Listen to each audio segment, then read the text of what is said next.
Warning! This show contains material that some listeners may find troubling, including discussions of intense horror movie themes, explicit language, movie spoilers, and women speaking. Listener discretion is advised.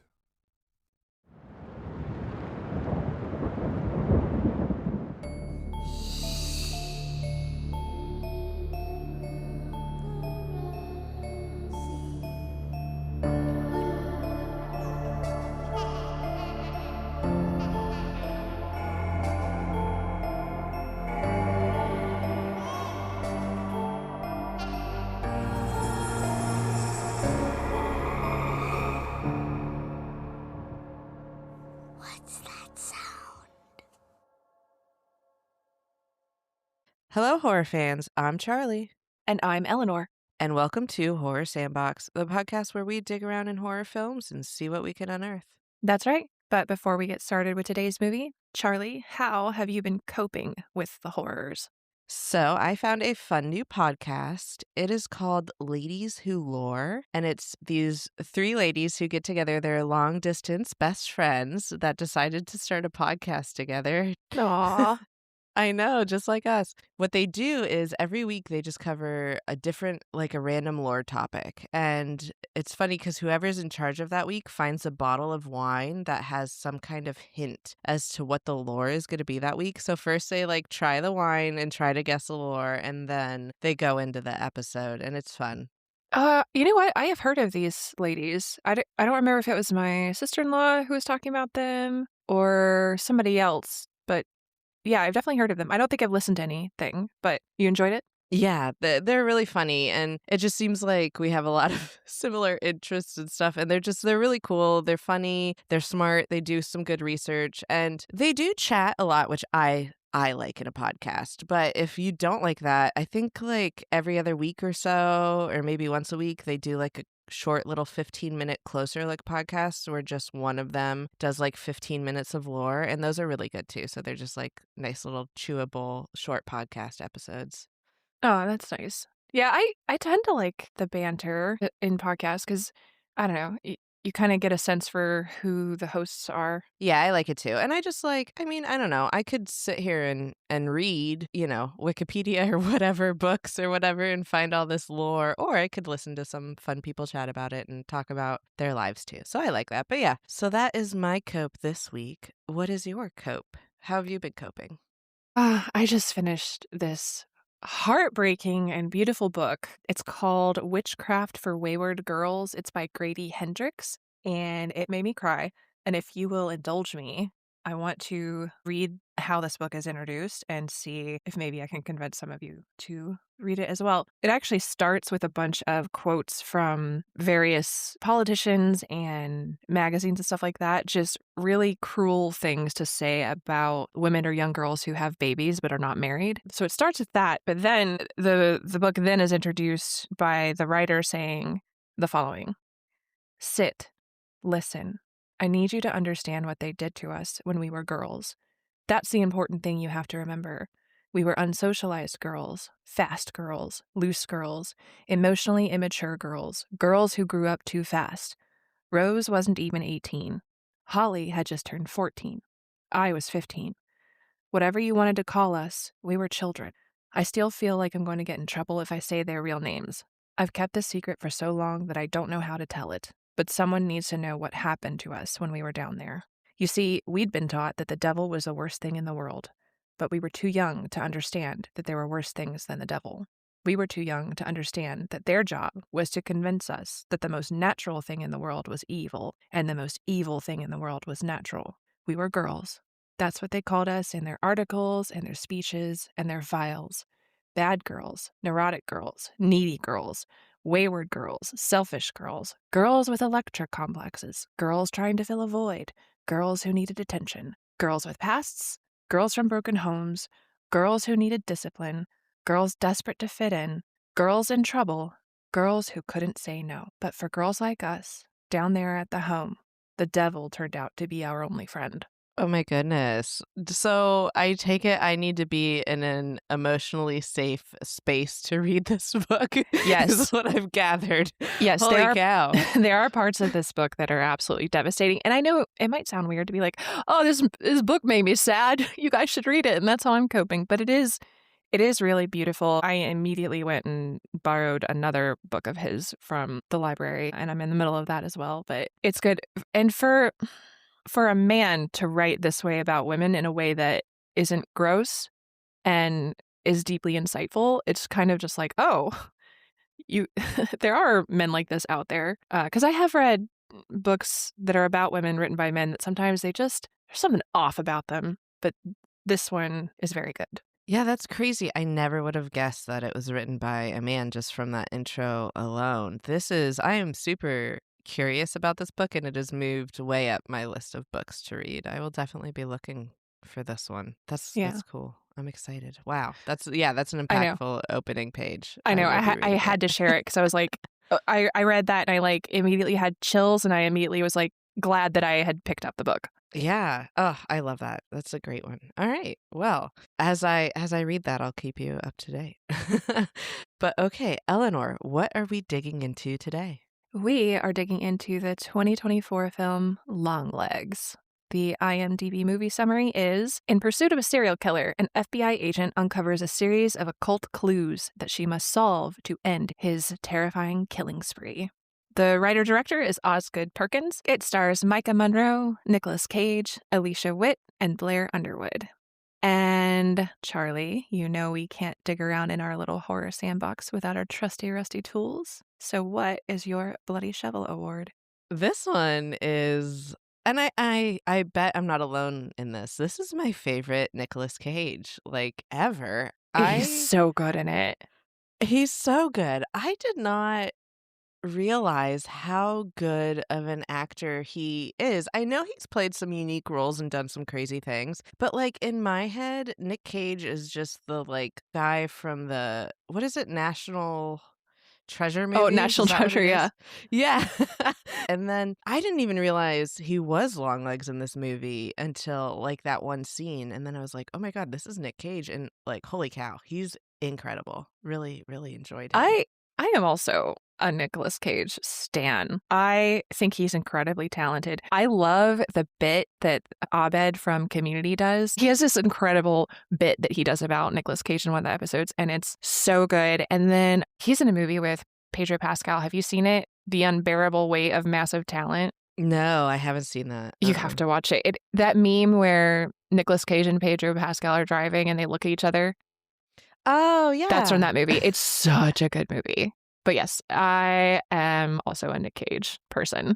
Yeah, I'm becoming one. After reading the interviews with him and the director about this movie and like his process and what he does, like insane. So cool. Oh, I can't wait to hear about it. The whole time watching this movie, I was like, I have questions about him specifically in this role. So I can't wait for Charlie's take. Yeah.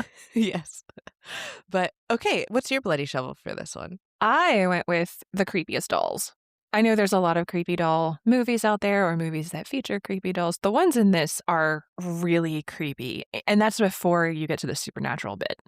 Yeah, they're insane. And not a lot of dolls are human size, and these ones are, which I think adds to it. Oh, it definitely adds to it. Okay, let's start digging in. The movie opens with a square frame and an interesting kind of red card. And then we see some song lyrics. The lyrics are, well, you're slim and you're weak and you've got the teeth of a hydra upon you. You're dirty sweet and you're in my girl. And then it says T-Rex 1971. I'm hoping we can dig into the significance of this song because it feels very purposeful. Yes. At the end, I have so much to talk about in relation to the songs and the lyrics and this band and everything, but it's at the end. I think you're going to love it. I really do. Okay, good. And then the red square slowly kind of resolves into a POV shot, and we are inside of a car that's driving in a snowy, tree-lined lane, and it's coming up to a 2-story white house. It cuts to the interior of the house where we see a young girl sitting at her desk. She notices the car outside, and it is a white station wagon. Looks like it's from the 70s. She gets dressed and goes outside, and we can see she's wearing one of those really old-style Polaroid cameras around her neck. And then once outside, she's staring at the now empty car, and then from somewhere in the yard, you can hear someone go, cuckoo! Yeah, so this cuckoo thing, it's actually important. So don't forget about it. And also, the way that this opening is filmed, I'm sure you noticed it's kind of like it's a very kind of square framing of the video. And I think it's supposed to remind the audience of something like a Super 8 film. And it signifies that this particular scene happened in the past. Okay, yeah, that totally makes sense. And it does. It kind of looks like those old style of like projector videos. Yeah, so it was just a creative way for the director to like kind of show, okay, this is a scene from the past, and then later we hop back up to the present. So the girl looks around and doesn't see anything, and then suddenly there is a figure in front of her. We can see him only from like the lips to the waist, so most of him is out of the frame. He has like bright orange lips and a very strange looking pale face and very long stringy gray hair. He's panting and he has this like really weird kind of high pitched voice. And he says, "There she is, the almost birthday girl," in like this very creepy voice. And then he says, "Oh, it seems I wore my long legs today. What happens if I," and then he squats down really quick. And it briefly reveals his face, which is a very creepy face, but it's definitely human. And then the screen cuts to a red title card for the movie. And then Jewel by T-Rex plays, and the screen resolves from the square frame and into kind of the normal screen view. And we have to talk about his face. It's so creepy. It is so creepy. And it's funny because I think it took me 3 or 4 times to actually sit down and watch this movie because I put it on and I was like, too dark, too creepy. I'll come back to this later when I'm in the right headspace because it's so intense. But I do think I know that there is a detailed reason for why his face looks like this, and it ties directly into the lore of who Longlegs is, but I'll tell you about that at the end. Okay, good. It is very good. I like what they did here. It bothers me in the way that I want to be bothered when I'm watching a horror movie.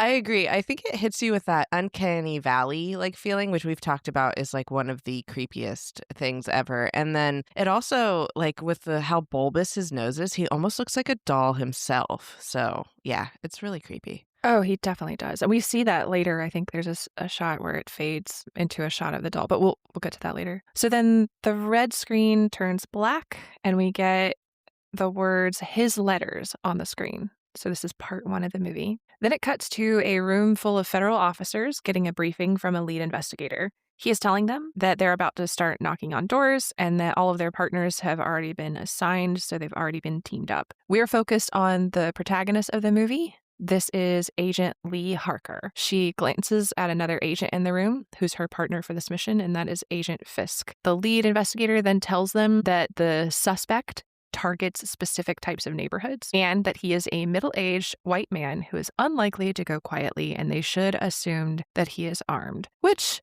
admittedly middle-aged white guys are the loudest people that I know. Without a doubt.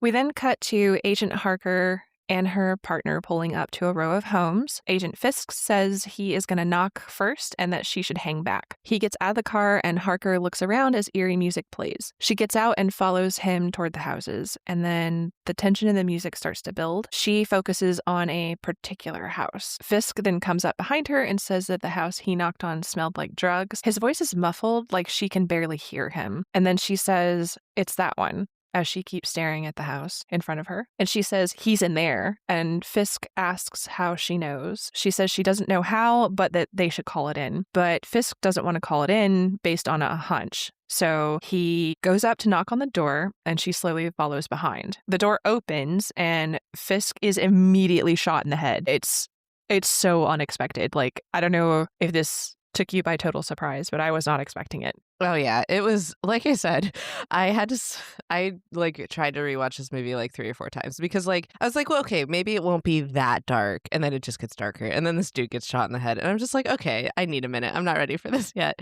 But it's funny too, and I think this is important in this scene. I don't know if you noticed, but when Agent Harker, like after Agent Fisk gets shot, and she kind of pulls against a house, she pulls up literally directly in front of a window. And I think it's a little like clue that she's not as good at her job as we think she is. But we'll talk about that later. Oh, I definitely missed that. I thought she took shelter on the side of the wall, but I didn't realize it was a window. I mean, it is like she goes immediately right up against a house, but it's not a wall. It's it's a window, which like the killer could easily just shoot her right through that window. Wow. Yeah. Yeah. So after she pulls up against the window, she eventually follows the suspect inside, and she has her gun drawn, and she is clearing each room as she goes. There are tarps hanging everywhere, like the house is being renovated. And then she approaches a bedroom where a man is just sitting on a bed with his hands in the air. She says, "Don't move," and he says, "I won't." And then it definitely seemed like there was way more to this guy than we know, right? Like, is he under control of Longlegs? Is that what we're gonna learn later? He's definitely under control of something. And we'll talk about this as the movie goes on and towards the end, but he's in control of the devil. And one of the ways we know this is if you look at his arms in the scene, the way he's holding them up, they're inverted to create a triangle while his hands are in the air, which is obviously like a huge sign of the devil throughout this movie. I did not catch that either. Oh my God. Yeah, it's really actually, if you look at it, it's kind of creepy. So yeah, his hands are in a triangle, and it's just like, why would this guy who just blew off another federal agent's head just quietly surrender to another one right after? And it's like, he wouldn't. This is definitely the influence of the devil, but why? I'll explain that more at the end. Oh man. Yeah, I knew there was more to this. I wasn't sure exactly what. So then we cut to Agent Harker sitting alone in a large dark room, and she's sitting at a small table. There's a projector in front of her, but the only thing on the screen is this like blank yellowish square. Someone over the intercom says, "State your name and rank." And she does, and then she asks why she's there. The voice asks if she's ready to begin, and she says, "Begin what?" And then the voice says that she needs to state the first word that comes up when she sees each image. For an image of 3 triangles in a pattern, she says camera. For an image of a circle with a line beneath it, she says table. For an image of a cube, she says legs. For an image of what could be like a sunset or sunrise, she says tiger. And then there's an image of a 2-toned rectangle, she says door. There's an image of 2 lines and 2 circles, she says mother. And then there's an inverted triangle that she says father, which now that you said that about the triangle earlier, I'm like, oh, uh-oh. Yes. Yeah, I was literally going to say that's the most important shape in this scene, is that when she sees a triangle, she says father. Yes. Oh my gosh. This is going to be so much fun. Okay. And then the voice asks her to name a number between 0 and 100 as a bunch of other random images are flashing. And she says she doesn't know and guesses 33. It then repeats the question, but it says inclusive. So 0 to 100 inclusive. And then she says 0. And then I'm just like, what is happening here? And also, how come I didn't see a tiger? There's no tiger in these images. That's fair. I should go back and see. Like, I'm curious what I would see and what that would mean. But what is happening here is that the FBI is putting Agent Harker through a clairvoyance or like a psychic ability test. And it's not a real test. This isn't something real. It's something that they made up in this movie. Well, at least made up partially. The FBI doesn't use this. And they're testing her ability to see if she is, in fact, psychic in any way. And you're about to get to it, but this is proven by in the next scene when Agent Carter and her are sitting outside a house. He says, well, half psychic is better than not psychic at all. So that's literally, this test is just to see if she has, any kind of psychic ability. Yeah, they're the FBI is going to get in trouble because they're infringing on the CIA's fun with that one. Right? Maybe they borrowed this test from them. Who knows? That's what they want you to think. Okay, it then cuts to a scene with a car parked in a neighborhood. Agent Harker is in the back seat while 2 other agents, this is Agent Carter and Agent Browning, sit up front and they are observing the houses. Agent Carter asks if she likes baseball, but she says she doesn't. He says that he needs to find somebody to talk to about the Mariners because his wife is faking interest. And then Agent Browning makes a crack about his wife might start faking other things. Whoa, that's kind of brutal, Agent Browning. Not in front of the rookie. It's true. And it's funny because she's just sitting there kind of awkwardly. I don't even think she smiles. No, she's sitting in the back seat and it looks like she's grounded and her parents are the ones sitting up front. It's funny. It is funny. Agent Carter asks Harker how she beat the number generator 8 times, and she points out that she also missed it 8 times. And then he says, like you mentioned, being half of a psychic is better than not being psychic at all. Agent Carter says that the house they're watching used to have a family of 4. It was nice parents, good kids, the whole 9 yards. And then 2 months ago, they were brutally killed by the dad. He stabbed the wife 61 times before the blade snapped off. And then he says that someone left behind a mysterious letter written in a coded alphabet. The agents say that it was technically 3 murders and a suicide, and that they have 10 letters from 10 different houses and 10 families over the past 30 years with those same coded alphabets and written in the same hand. All of the letters were signed with the word Longlegs.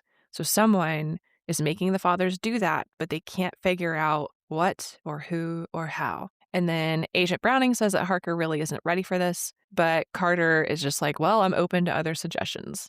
We then cut to an office, and Harker and Carter are standing in there with a bunch of evidence files. And then if you were still confused about what year or decade this was, government buildings are all required to display official photos of the president. And in this case, it's Bill Clinton. So that gives you an idea of what decade we're in. And this is a fun little fact about that, actually. So this movie, it was originally supposed to be set in 1992 for important reasons that I'll talk about later. But the director, he was like, this movie is dark enough. We don't need pictures of Bush in here. So he slipped it. Oh my God. I know. Isn't that funny? That is so funny. He's a true hater. Oh, he's a hater. Yeah, you should read some of his interviews. It's I don't quote them in this episode, but if you're interested, go read some. They're pretty funny. But yeah, so he slipped it one year. And he was like, Clinton's not that much better, but, I had to do a different president because he just couldn't deal with Bush. As she stares at the bulletin board full of evidence, Carter asks for her version of what happened at the shooting of Agent Fisk's. She says it's hard to explain, but it felt like something was tapping her on the shoulder and telling her where to look. And this sort of thing comes back kind of throughout the movie. And I guess we're going to talk about it at the end because it seems like another force is influencing her and giving her answers, especially given where this case or where the movie ends up leading. Yeah, pretty much everything she's doing is influenced by something. And this is a point that I want to dig into more wholesale at the end. But to put it in perspective, it's very similar to how the family's controlled in Hereditary. Oh, okay. Yeah, so same kind of idea. But yeah, we'll talk about it more.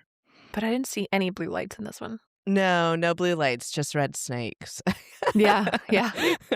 So then Carter says that she identified the suspect's house with basically no indications that it was different from any of the other houses around. And she says sometimes that sort of thing happens to her. And he just shrugs and is kind of like, well, I guess you're really highly intuitive. And she agrees. Harker asks what all the victims have in common. And Carter says that all of the daughters were born on the 14th of the month, but different months. He says only the Horn family was killed on the actual 14th. And then he hands her some files and tells her to get to work. Okay, so quick moment to pause because I don't know, this news might disappoint some people or it might make other people happy. I'm not sure, but it did disappoint me. So, I love a puzzle and I love symbolism, and I was really excited to unearth all the deeper meanings of this puzzle that we're about to see in the next few scenes, but I found a very blunt quote from the director. And when he was asked about, the symbolism employed throughout the movie, he says, quote, I made it up. And he compares it to the process of like making a crossword puzzle. He says the fun of assembling things and finding little pieces of things you like, that's what making a movie is. It's just puzzling stuff together. Now, that's not to say that there aren't hidden messages throughout this movie, because there definitely are. But as far as like deeper meanings go, there's not that much. It's just a fun little crossword puzzle that he made. And you're talking specifically about the coded alphabet? The coded alphabet, the why are all the birthdays the 14th? Why do they die within 8 days of that? Why the triangle? Basically, everything is just the devil. That's the answer to all your questions. The devil, the devil, the devil, the devil. Well, that kind of makes sense too from a serial killer perspective, because some of the stuff like serial killers come up with is just nonsense and made up and stupid, and they're not like really special. It's just evil. Right. Yeah, exactly. So that's what it is. And there is more about this movie. There are hidden messages. There's a lot of fun little Easter eggs, but there's not like that much that's like super deep about it. I couldn't write a 45-page essay on this one, I don't think. That's fair. That's fair. So as Harker gets to work, she is spreading everything out on this red carpet in the office. And she has spread out these cards that have numbers on them. And she put them in an arc, kind of like you might see at like a tarot reading. And she has a bunch of crime scene files and photos out. The number cards have 1 through 31 like calendar days. She then plays a recording of a 911 call from a man saying, "It's my daughter, it's not my daughter," while she's looking at a photo of the family. And we see a mom, dad, and young girl. And then they all have like the red eye flash that was like when you took a picture, sometimes the flash would light up everybody's eyes red. Do you remember that? I do. It's wild to me that there's going to be a generation of people that don't understand the red eye flash from the cameras. And I feel like I even remember this happening with like some of the first smartphones and stuff, because there was like red eye filters that you could put on. But I guess they just, I don't know, cameras have evolved now that there's just no more red eyes. But I definitely remember it.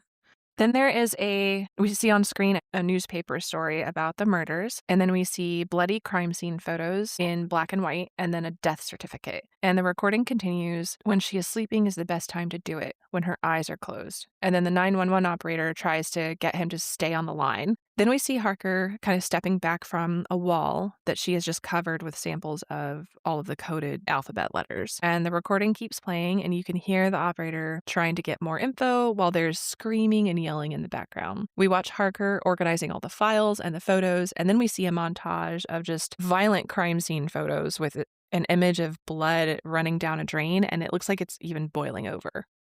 And then in the middle of this, Carter comes into the room and he sees Harker asleep on the red carpet, and all of the crime scene files have been organized neatly into piles. And then he kind of just stares at her and he said, "There's such a thing as looking too long." And this shot was really interesting. She is in this like red and brown room, and then he bursts in, and the hall behind him is like this institutional greenish yellow, and it's really bright. Yeah, the director uses red in this film like for this reason partially. It's a very visually stunning color, especially when it's put with the backdrop of like that bright white. And you notice it too with like Harker's house, because it's all really white, and the snow on the ground, it's all really white. And then you get this like splashes of red everywhere throughout the movie. So that contrast, some of it's just, art theory and it looks pretty. But also the red throughout this movie, it's just an overall representation of all the blood and the evil and the devil. And it's supposed to give you this feeling of like the devil infiltrating the mundane and like these otherwise safe spaces. So that's what the red's kind of doing here. I just think this is a good scene that kind of captures that like bright outside, red inside. Yeah, I can definitely see that. And I think it works. I mean, it definitely sets the tone. Oh yeah, without a doubt. I know this movie gets some hate, but I think at the very least it does a very good job of establishing like a dark and unsettling atmosphere. So yeah, I did notice, if you look on the IMDb page, the first reviews you see, or at least the first ones I saw, are all like, "Oh, this movie was overhyped, lower your expectations." And I'm just like, what? This movie's great. I loved it. Yeah, I'm on team. I love this movie. I think it's really good. It's very split down the middle. Some people love it, some people hate it. And the haters just think it's like overcomplicated. And maybe it's the fact that there's not that much behind it. I don't know, but I think it's well done. I don't know. I liked it. No, I think it's great. So Harker sits up and says that she lost track of time, and Carter says he's thirsty and says that they're going to go for a drink. And then he says that he will drink and she will tell him things. They go to a bar that he seems to know very well. It's kind of like a lounge feel, and it's got really nice couches. And he asks Harker what she knows. She says there's no forced entry and the weapons came from inside the house. 2 times it was a shotgun that was legally registered to the father. 8 times it was a knife from the kitchen, and once it was a hammer from a toolbox. She says Longlegs would have to be inside the house, but there's no evidence that he was there except for the letters. Carter says he murdered them, but not in person, and Harker speculates that maybe he tells the families what he wants them to do and they do it. Carter says that it sounds like Manson, and Harker points out that Manson also had accomplices. Carter is very drunk by this point, so Harker drives him home. The lights are on, so Carter says his wife is probably mad at him. So he insists that she come inside to meet his wife and kid. And Harker is like, do I have to? And he insists, which that is so incredibly awkward. Like, what a situation to put your subordinate in. Everything about all of this is so awkward. Like, none of it's appropriate. Like, hey, come to this bar with me while I get fucked up and you tell me everything you found, and then come home with me and protect me from my pissed off wife. Like, what? It's not, I don't know. This is one of the moments I started to dislike Agent Carter very much. Yeah. Yeah, he's definitely 90s cop coded for sure. Oh, without a doubt, for sure. So they go inside, and Carter's daughter is annoyed that he didn't call to say goodnight. And he says, well, it was past her bedtime. She points out that it's even later now. He then introduces Harker to his wife, Anna, and his daughter, Ruby. Ruby asks Harker if she wants to see her room. Harker goes to her room and just, again, awkwardly sits there. She's looking at all these trophies and things in the room. She picks up a trophy that does not have its head, and she asks what happened to it. And Ruby says she doesn't know, and Harker says, well, I guess finding things is kind of my job. There's a little reading nook, like a canopy reading nook thing in the room, and Harker asks if Ruby hangs out in it, and she said it's too babyish for her and that it's only there because her dad wants her not to grow up too fast, but she's gonna grow up anyway, which, relatable. I was going to say relatable on both aspects. I don't want to grow up, and I didn't want to grow up when I was a kid, but now I'm like, I wish I was a kid again, and babies, please don't grow up. I know. But also, it's like a little canopy reading nook. Like, I would sit in one of those now. Like, does that make me a child? Or, I don't know. I have one for my daughter.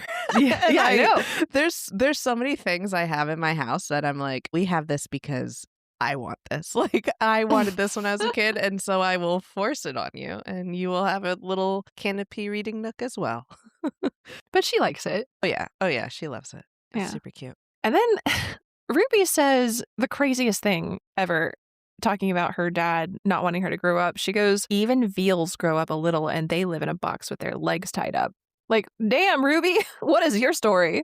It's so true. Like, that's wild for this little girl to be saying this. Like, she's got some darkness to her, but I guess she does live with an alcoholic FBI dad, so she's probably seen some shit, right? Or at least heard it come out of his mouth, so maybe that's where she's getting this from. And it's not going to get better for her in this movie. No, she has no chance of being normal, ever. Ruby asks if Harker wanted to be an FBI agent when she was little, and she says no, she wanted to be an actress. And Ruby says, that messes up kids. And Harker's like, yeah, you're probably right. Ruby asks if it's scary to be a lady FBI agent, and she says it is. And then her mom, Anna, comes in and says it's time for bed, and Harker has to go. And then Ruby invites Harker to her birthday party, and Harker says she will be there. I think it's interesting that Harker says here that she wanted to be an actress and then ends up as an FBI agent, which is so different. Like, it's not even close, which, like, granted, most little kids want to be something and they turn out to be something else. But I think this might be a little hint at how intense and how early the influences over her life and her decisions have been up until this point. Ooh, yeah. But I would also offer that I think FBI agents think that they're actors. I think a bunch of them probably act tough. I think a bunch of them probably act like they know more than they do when they're trying to get information out of suspects or witnesses. I think there's probably a lot of acting that goes into being an FBI agent. And that's without even being an undercover one.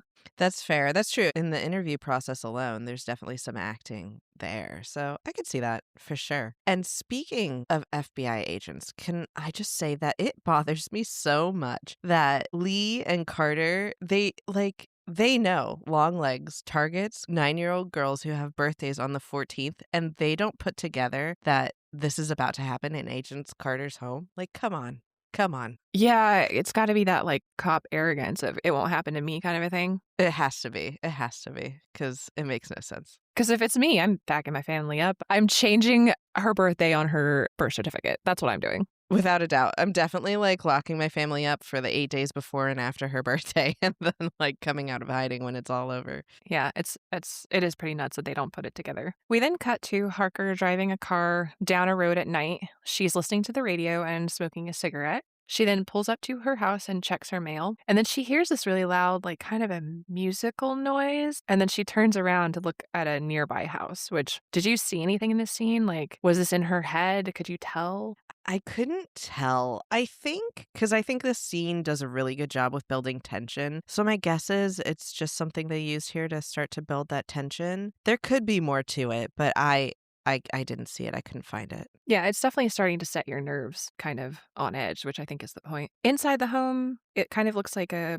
polished wood cabin. It's very cute and mountainy. And then we see her sitting at a desk eating a bowl of cereal or something, and it looks like she's showered. And she calls her mom, and her mom answers Lee. And then Harker says, "Yep, still only me." Okay, that's funny. So you thought this house was cute. Is that your impression of this house? It's not for me, but like if I was That's fair. vacationing in a cabin in like the woods of Vermont or something, I could see this. I would tolerate this. Yeah, that's what, like, I saw it, and I thought that too at first. I was like, is she on vacation? Like, what's happening here? And then when I realized it was her house, to me, this house is so weird. And also, I don't know, like, it's basically empty, and it's really open and seemingly in the middle of, like, nowhere or the woods. But I do think that was probably all intentionally designed to build tension and, like, that uneasy feeling, probably. But it is weird, and the emptiness is interesting as well. And I think the movie is supposed to feel a little empty and hollow. I think that's part of the reason. And like there's supposed to be importance in the unseen, but it's really unsettling. And then they do a really good job of doing the thing where you use like the 1/3 rule, where the main protagonist only takes up 1/3 of the screen, so that 2/3 are the background. And that gives you like that really creepy feeling that something important is like gonna happen behind her.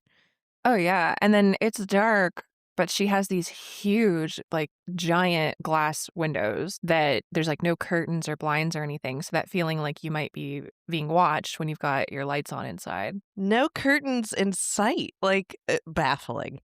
Get a Yeah, curtain. That's insane to me. I can't with that.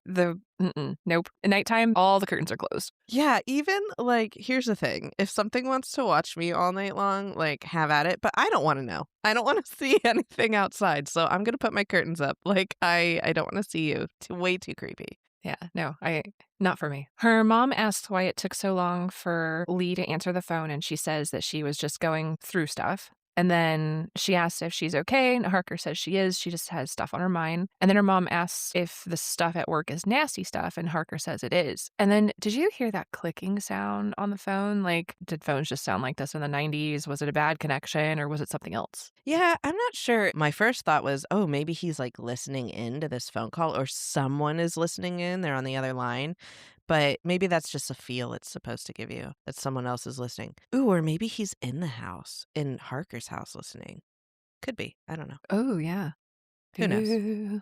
And then the mom asks her if she wants to talk about it, and she reminds her that she was a nurse for 8 years and has seen plenty of awful things. But Harker says she just wants quiet for a bit. And then her mom reminds her that her birthday is coming up. And then suddenly there's like this whispering and then a banging noise in the cabin. She tells her mom that she has to go, and she hears banging at the door. She hangs up and then goes to the door with her gun. She says hello and makes sure that the chain is hooked up on the lock. And then we cut to an exterior shot of the cabin, and we can see Harker walking around. She turns on all the outdoor lights and looks outside. And then you can see a shadow in the foggy woods. And then she runs out trying to sneak up on it with her gun. And did you get a look at it? Because I couldn't see anything. Yes, I did. You could tell it's a person. And more specifically, it's Longlegs, which we learn later when we see a flash of like white walk through the house because you know how he dresses in all white and everything, or like a dirty white. But more interestingly, in this shot, if you look directly over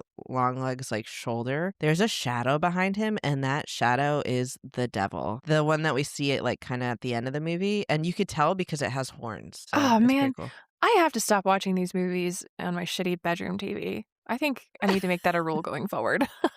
You do, you do. You gotta, and then like pause all the scenes and zoom in. But it's gonna take you 8 hours to watch a movie if you do that. Yeah, that's all right. Listeners, it's worth it.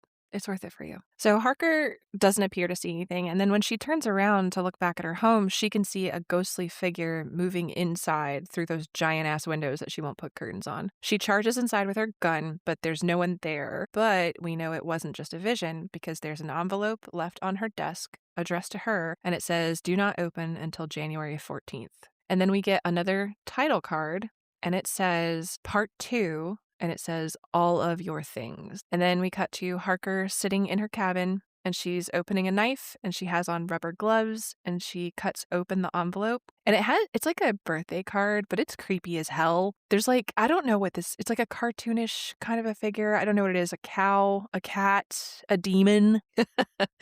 Probably a demon. No, I looked up a picture of this card, and it's funny because the photos I found were of people finding this card like in the wild. So it's like a real card. It's real. Yeah. Oh God.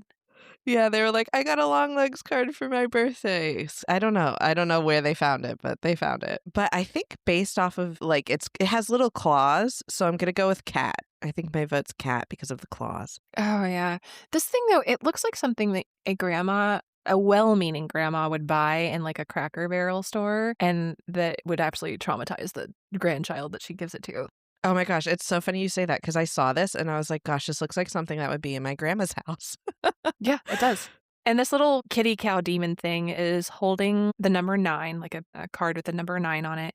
And then inside the card is a code. And there's more code on the back as well. And as she's looking at this, she smears the word Longlegs at the bottom with her glove. So she like rubs her gloved fingers on it and it smears the word Longlegs. And then she hears creaking, which I guess, is this trying to say that he just wrote it? Like literally the ink isn't dry yet? Yeah, like he was just there and just wrote it while she was outside. I think so. Like that the ink, this is a fresh card. And he's still watching her. And then inside the card, on one side of it, there's a phrase that says, stood upon the sand of the sea. And the other side just says, happy birthday. Harker opens a Bible that she has on her desk and she reads something from it. And then she starts circling certain letters from the code in red ink while she lets a phone that's ringing go to voicemail. And it's her mom asking her to call her back. Harker writes out the encrypted message, and once it's all spelled out, it says, tell them how you got this, how it came into your head. I'll cut off her hanging milk tits and bleed your mommy dry. Which, I love a nice wholesome cryptogram and everything. But do you think she had any like subconscious realizations here? I don't know. If she did, like I said before, I don't think Agent Harker is as good at her job as we think she is. I think everything she finds out is very intentionally placed for her. So if she did have like a realization in this moment, she's definitely suppressing it. But I don't give her that much credit. Not to say that I don't like her character, but I don't think she's as good at her job as she seems to be. Yeah, maybe. It's such a weird phrase. Like, it accomplishes the job of being weird and creepy and threatening, but it's just a strange phrase to use. Oh, it is really weird. I kind of have a theory as to why, but I'll talk about it more in the scene when we come across the girl who's been in a catatonic state and comes out of a coma. Okay, cool. And as she's writing this out, her phone rings again, but this time it's work and they're calling her in. And in the next scene, she gets to a new crime scene. Agents and forensic analysts are just everywhere. She heads to the house and she finds Carter. He's holding up a cloth to his nose, so we can tell that the house really stinks. He hands her an evidence bag that has another one of those coded cards inside. And he says, we're really late on this one. He says that the family had been planning a trip to Disney, so no one had checked on them. And Harker pulls out a notebook to work on decoding the message. She decodes it, and it says, down low, too slow. And then Carter asks how she figured it out, and she said, I only looked long enough, sir. Yeah, this is interesting because she chooses not to tell Agent Carter in this moment that she got the card with the code to decipher this, and she's instructed to do that. So I wonder if this maybe influences the ending of the movie a little bit. I'm not sure. Yeah, it definitely might. So then they go into the main bedroom and they find officers processing the scene in there. One of them tells Harker that they found the dad in the garage with a kitchen knife in his hand and wounds to his wrist and his throat. She says everyone else is in the bed that's in the room that they're in, and currently all the bodies are covered up with a blanket. Carter tells the officer to pull the blanket back, and she hesitates because she doesn't think Harker can take it because she says it's pretty bad. But Harker says go ahead. So she pulls it back and we see just a mess of a decomposing body covered in maggots. This is the mother. There are other forms in the bed, apparently of the children, but luckily we can't really see them. The blanket is still kind of covering them up. There are blood stains, and it's hard to tell exactly what we're looking at because, like, the decomposition, the state of the body, the maggots, it's just kind of a mess. So, yuck. And then Harker asks how old the girl is, and the officer says she's around 9 or 10. And then Carter swears and walks off. And behind him, where he was standing, we see a pet carrier that has this like really angry gray cat inside, which poor baby is probably traumatized. And then do you think that cat was eating them? I mean, they say that if your cat is alone in a house with you and you're dead, it will eat you. So probably. I mean, how else did it stay alive that long, right? Yeah. Which is fine. If I die alone in my house and my cat needs food, she can have like my nose or whatever until somebody comes and rescues her. Right? It's not like we're using it anymore. They can have it as long as they stay alive. She'll carry a little piece of me with her. The circle of life.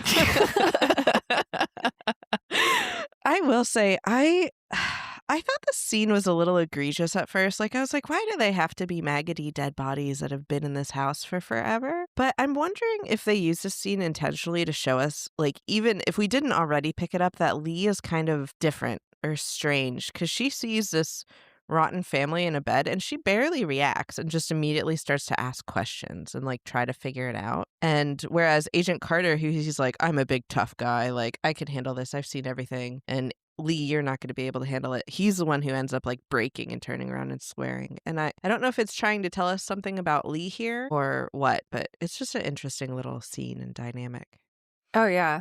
And it could be that thing of, you know, she's a young woman in a male-dominated career field, so she's trying to be tough. But I think you might be right that they're showing that she is different. Like, this doesn't get under her skin the way it might for someone else. Yeah. Yeah, or the way it should even. And maybe that's because of her influences, but we'll see. I don't know. So then later, we see Harker in a hallway using a payphone. This looks like an office building of some sort. Her mom answers, and Harker says that she was calling to let her know that she's really busy with work and can't come by. And then her mom asks her to be careful and not let the job work her too hard. Harker says that she won't, but the job is really important, but she can't really talk about it. Her mom says that they should let her work on nice things, and she says, I don't think the Bureau has a division of nice things. And then her mom asks if she's going to get to see her for her birthday next week, and she says she'll try. And then her mom asks if she's still saying her prayers because that's all that will protect her from the devil. And she says, yeah, I know. And then she says she'll call her back.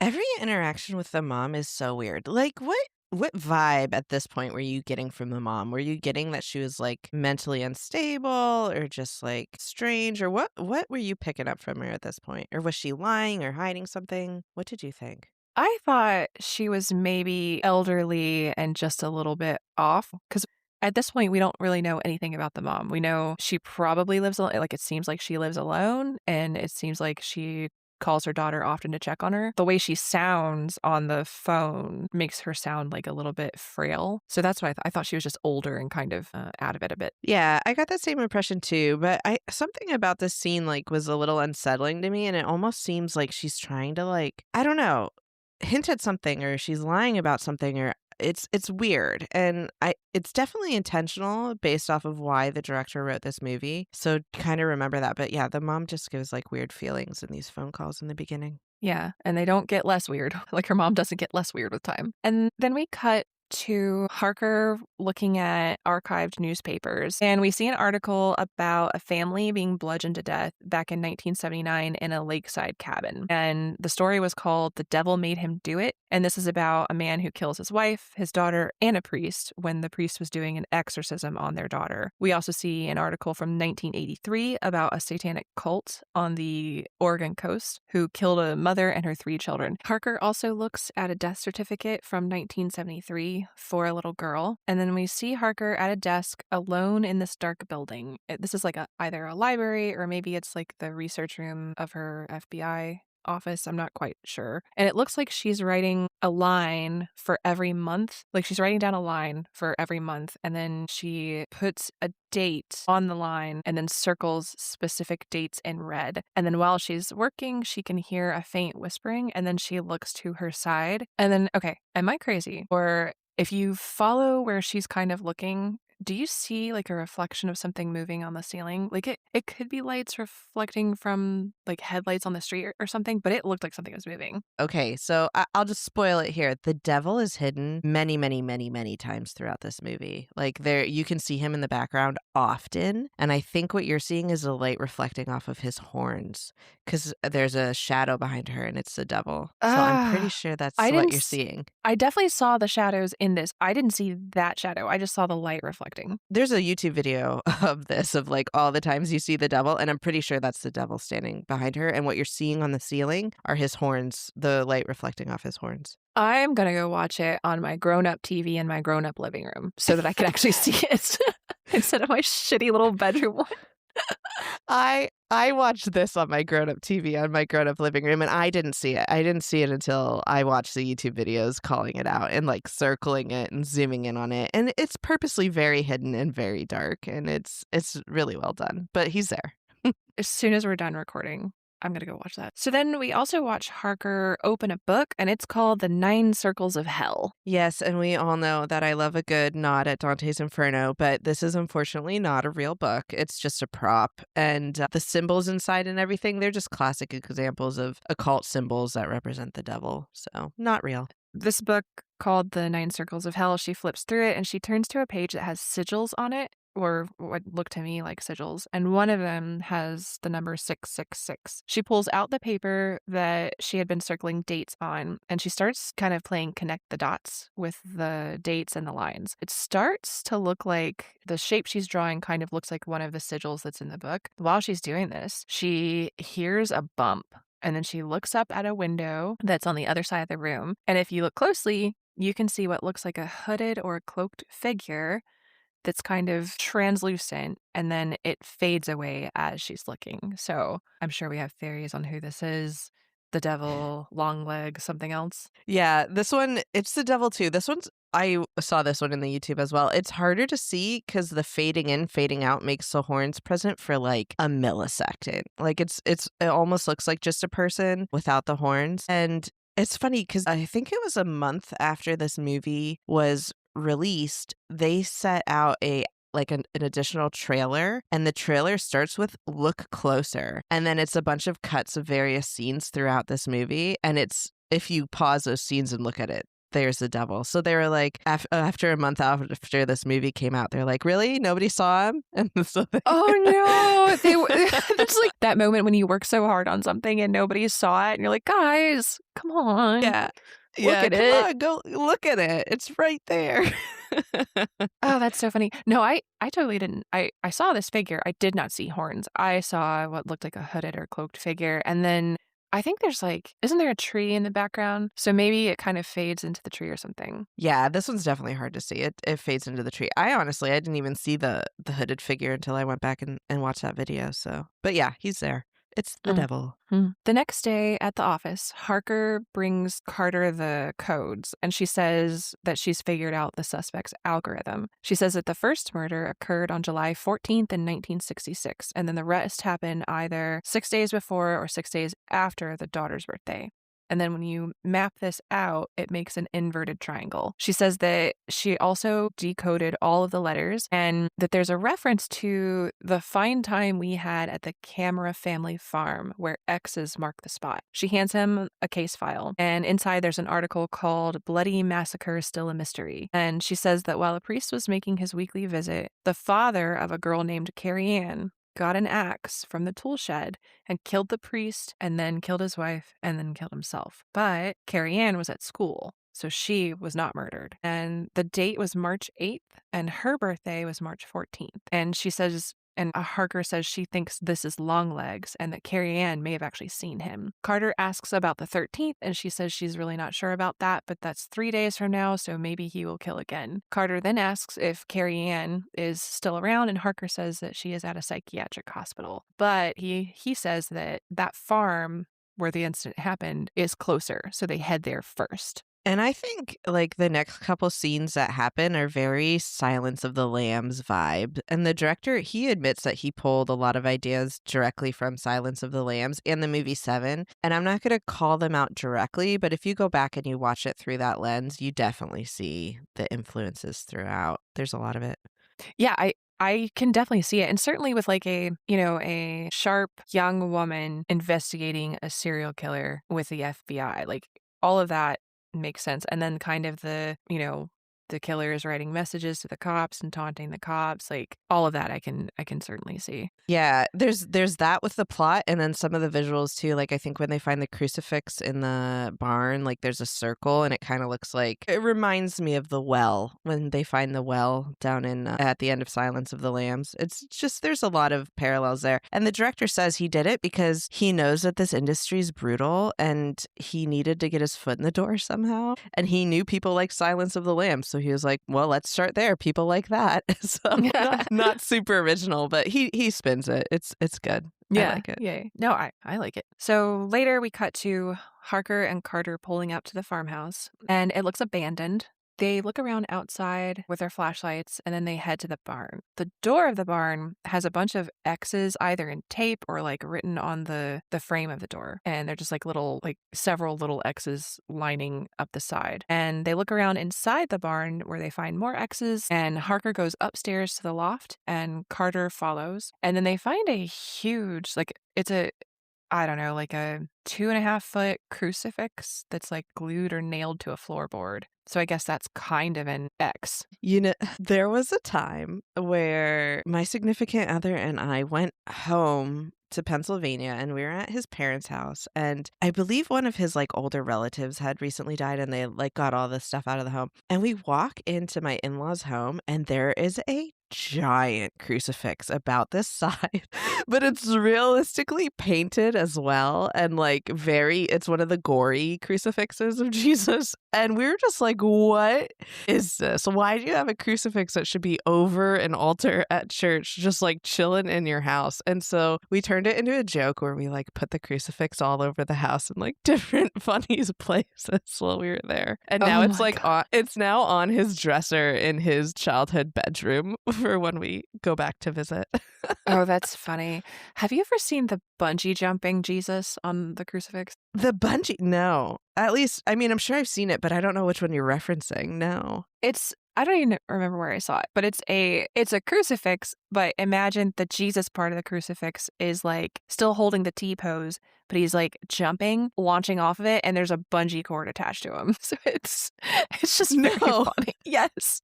It's so funny. Oh my gosh. No, this was not one. He was very much nailed to the cross in this one. But now I have to look up bungee jumping crucifixes. That's so funny. Yeah. Oh, man. It's quite funny. The one that you found in his family's home, was it glued to the floor? Oh, no, unfortunately not. I'm pretty sure when we got there, it was just leaning onto a shelf that was right next to their TV, and we're like, oh, so you just chill here and watch TV with bloody Jesus. Interesting. Yeah, some of those crucifixes are pretty metal.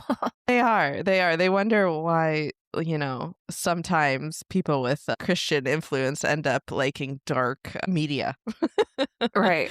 No, nobody does gothic shit like the Catholics, I'll tell you what. Oh, for real though, for real. So they pry open the floorboard that has the crucifix attached to it. And beneath, there's like a big cardboard box, and there's a piece of paper on top of it that has an inverted triangle and a smiley face written on it. Inside the box, there's a large doll curled up in like a fetal position. And when I say large, it's like the size of a 7-year-old. It's missing like half of its hair, like it's going bald, and it's very realistic looking. It's got a white nightgown on, and as they look at it, Harker looks like she's about to throw up, and then Carter has picked this thing up, and the eyes are closed, but right then, the eyes pop open. So it's one of those dolls that when you lay it down, the weights in the back of the eyes make it close its eyes, and then when you sit it back up, they open. Yes, and these dolls are so creepy. And also, so its eyes pop open here, right? And this is the doll that's the girl that's been in a catatonic state for like 8 years or whatever. I think the fact that its eyes pop open here, it might be the moment that girl wakes up. Oh my God, you are so correct. And I did not for 1 second put that together. That makes so much sense. To be fair, I thought that it was when they break the metal ball that's inside this doll's head. But as you were telling me the story again after watching this movie a couple times, I was like, oh my gosh, it's this moment. It's when they pick the doll up. Its eyes open. Oh, that's wild. I like that. But yeah, this doll is super creepy. All of the dolls in this movie are creepy. They're beautiful, but they're disturbing, and that's why they are my Bloody Shovel award for this movie. Great pick. I agree completely. Later, inside an FBI lab, it kind of looks like actually a morgue or an autopsy room. They're standing there with another officer who's wearing scrubs, and the walls have x-rays of the doll displayed. And the guy in scrubs says that she's beautifully handmade. She has porcelain hands, head, and feet. And then her body is made of unbleached canvas stuffed with cotton, and then her hair is human hair. But he says what's left of the hair when he's talking about the hair. Do we know what happened to the hair? So I don't think we know exactly what happens to the hair here. I think part of it is just like the idea that this doll's really old and it's been sitting there for a long time, and maybe like animals have started taking it to go build nests, and it's just falling out and getting lost. But also when we meet Carrie Ann later, her head is shaved. And we know that these dolls and these girls have a connection, so maybe there's some kind of connection there with the shaved head and the doll losing its hair. Oh yeah, I could see that.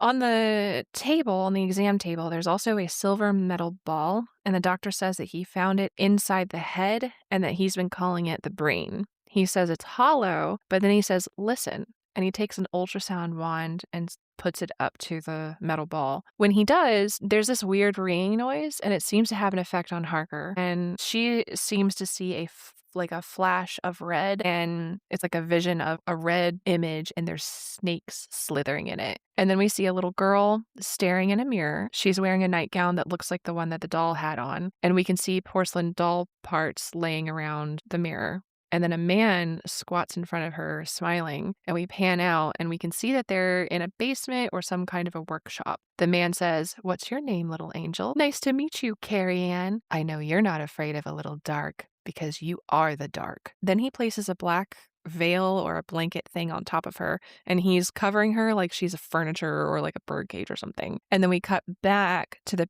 POV of her, that little girl, looking into the mirror, and you can see through the blanket that 2 red eyes are glowing, and then they close slowly, and it's so creepy. It's so dark and spooky and wild. It's so creepy. I watched a YouTube video, and they just show like they don't do clips of the movie. They just do pictures, and they snapped a picture of this doll here with its red eyes, and I knew it wasn't gonna move. It was just a picture, and I still could barely look at the doll. Like, it was so freaky because I thought it was like gonna jump out and get me or something. I will say here, I'm thinking that the reason she reacts to the ball and then we get this cut back to the doll being made is because all of these things are kind of connected, and she's still being controlled by the ball in the doll's head in her homes. It's kind of like that scene in Lord of the Rings Return of the King when Pippin touches that big like orb ball and he sees Sauron and Sauron sees him, but they both kind of like share memories with each other because they're all connected, and she's like near this ball. Like, she's getting everyone's memories that's influenced by the ball, and that's why we see the doll here. Oh yeah. I could see that. We then cut back to the exam room, and the doc pull his away the ultrasound wand, and it stops the sound. And then he says, "The other night I could have sworn it was whispering my ex-wife's name over and over, but of course it wasn't. And I've been working too late." This made me laugh a little bit because we learned that these dolls, like, they're the epitome of evil. They are the dark, and they drive people mad and make them do evil things. And the way this doll was getting to this guy was whispering his ex-wife's name to him. So, like, there's some trauma there for sure. Oh yeah, we all have that one ex. Yes, we do. Yes, we do.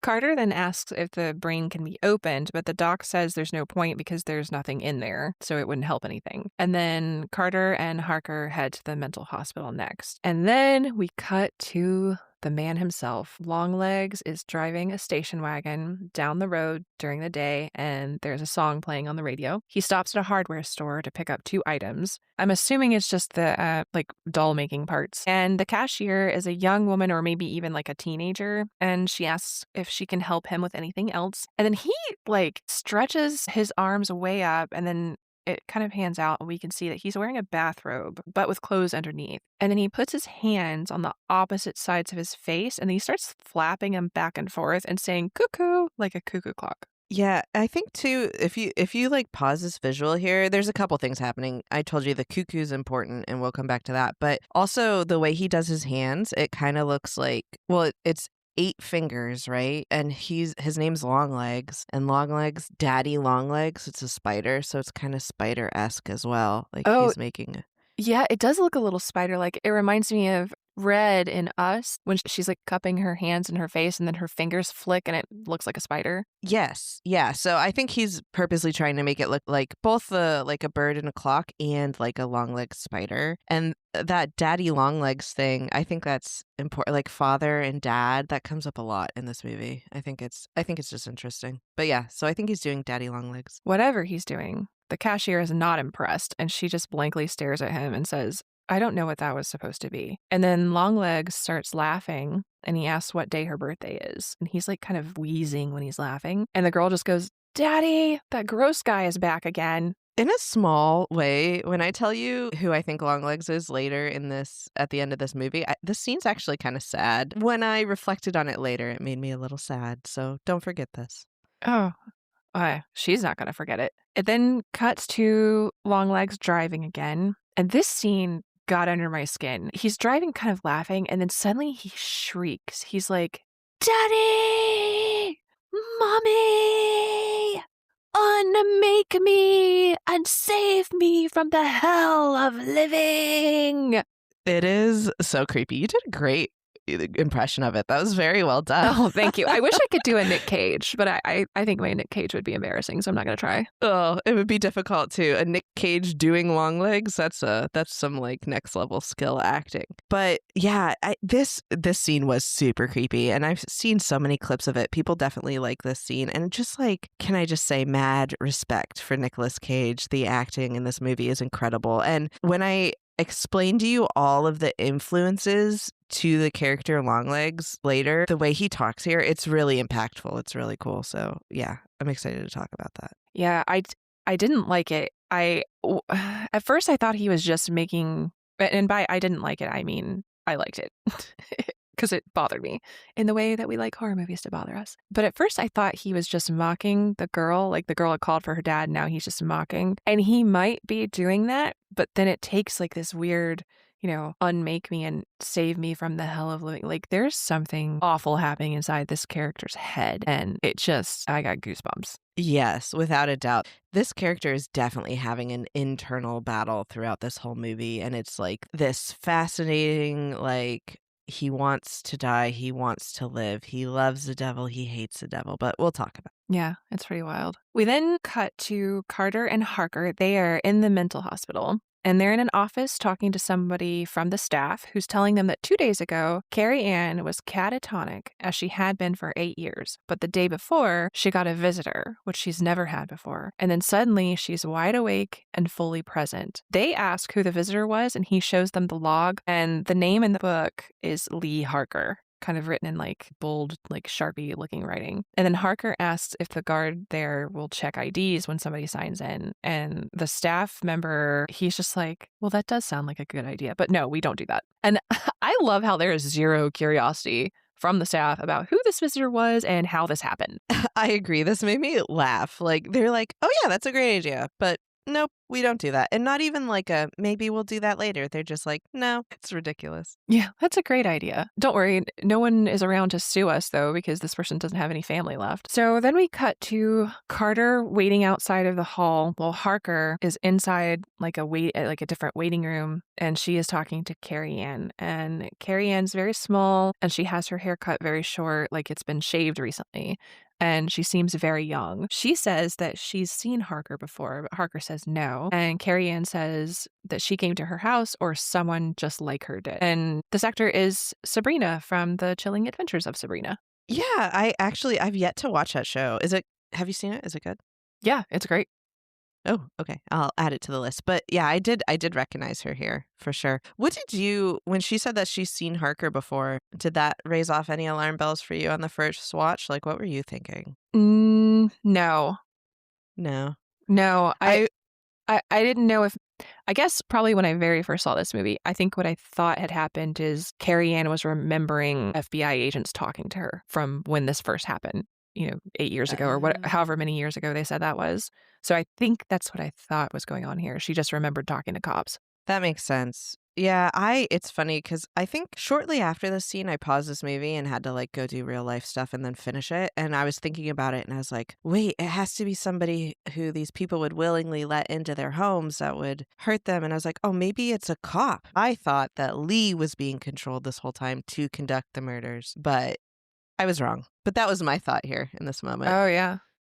Yeah, I could see that for sure. Carrie Ann then says she feels like she woke up from a long dream in a world of dark. Harker asks what she remembers from before the long dream, and Carrie Ann says they didn't know what to do with themselves. And we see like a point of view from inside of a house, and then we can see Carrie Ann come into the frame, and she is walking outside and getting on a bus. And then we see that same black veiled figure with the face underneath it and the glowing eyes from before, and this thing is watching Carrie Ann leave. And then Carrie Ann says, gosh, I knew I was a handful as it were. And then the black veiled creature's face kind of fades, and now it just looks like a black blanket that's covering someone. Yeah, and I think what Carrie Ann is saying in this moment was that she was already a tough kid, and then this doll showed up and things just got worse for the family. And the whole like they didn't know what to do with themselves. I think this family knew that there was something evil about this doll, and that's why they called the priest in. So the whole I was already a handful, then we got this doll,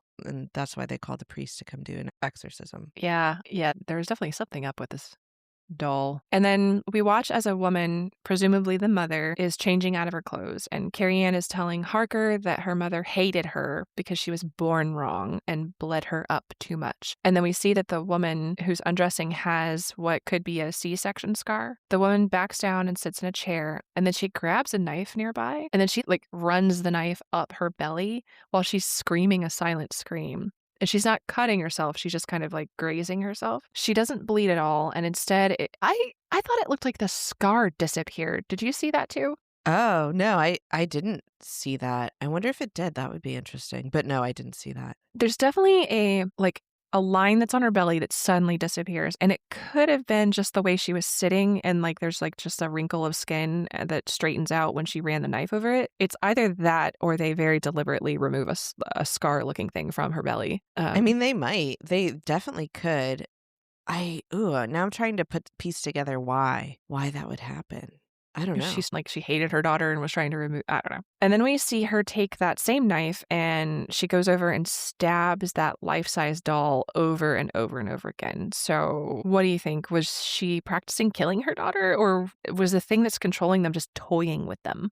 I do think that part of this is that the thing that's controlling them is toying with them. I think it toys with everybody. But I also think that this family knew that there was something wrong with that doll and they wanted to destroy it. But we also know that the dolls like kind of make these families go crazy and drive them mad. So I think maybe the mom's emotions for the hate of her daughter and the fear of this doll, it all kind of mixed together. So it's a little bit of both here. Like it's her trying to destroy the doll, but it's also her like wanting to kill her daughter. I think it's a mixture of both. Oh yeah, it's so dark.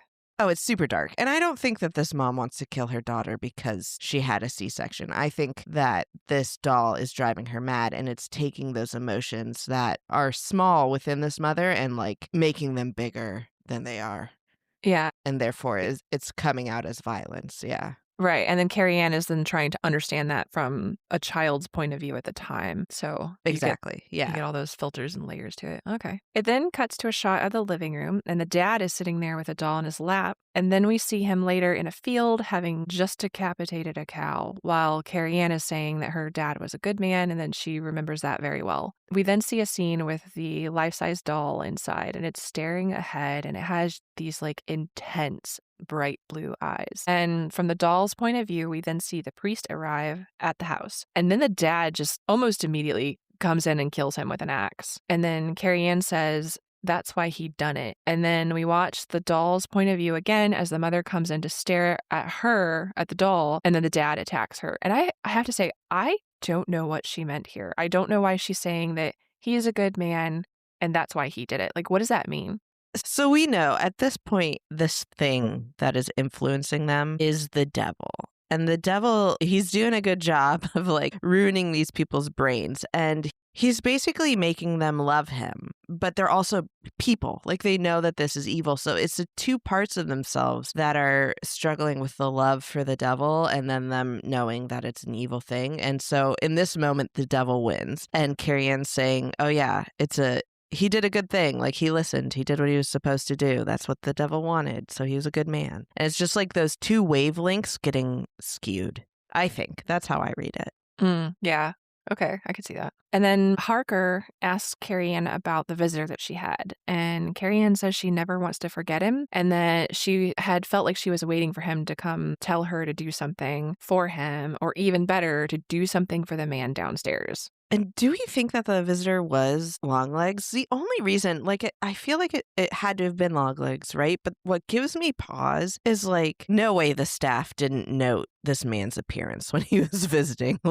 He's insane looking. So if they're like, hey, did a weird man come to visit Carrie Ann? They'd be like, oh my gosh, yeah, that guy with the gnarly face. But nobody says anything. I don't think they give a shit about their patients. So maybe it's not fair.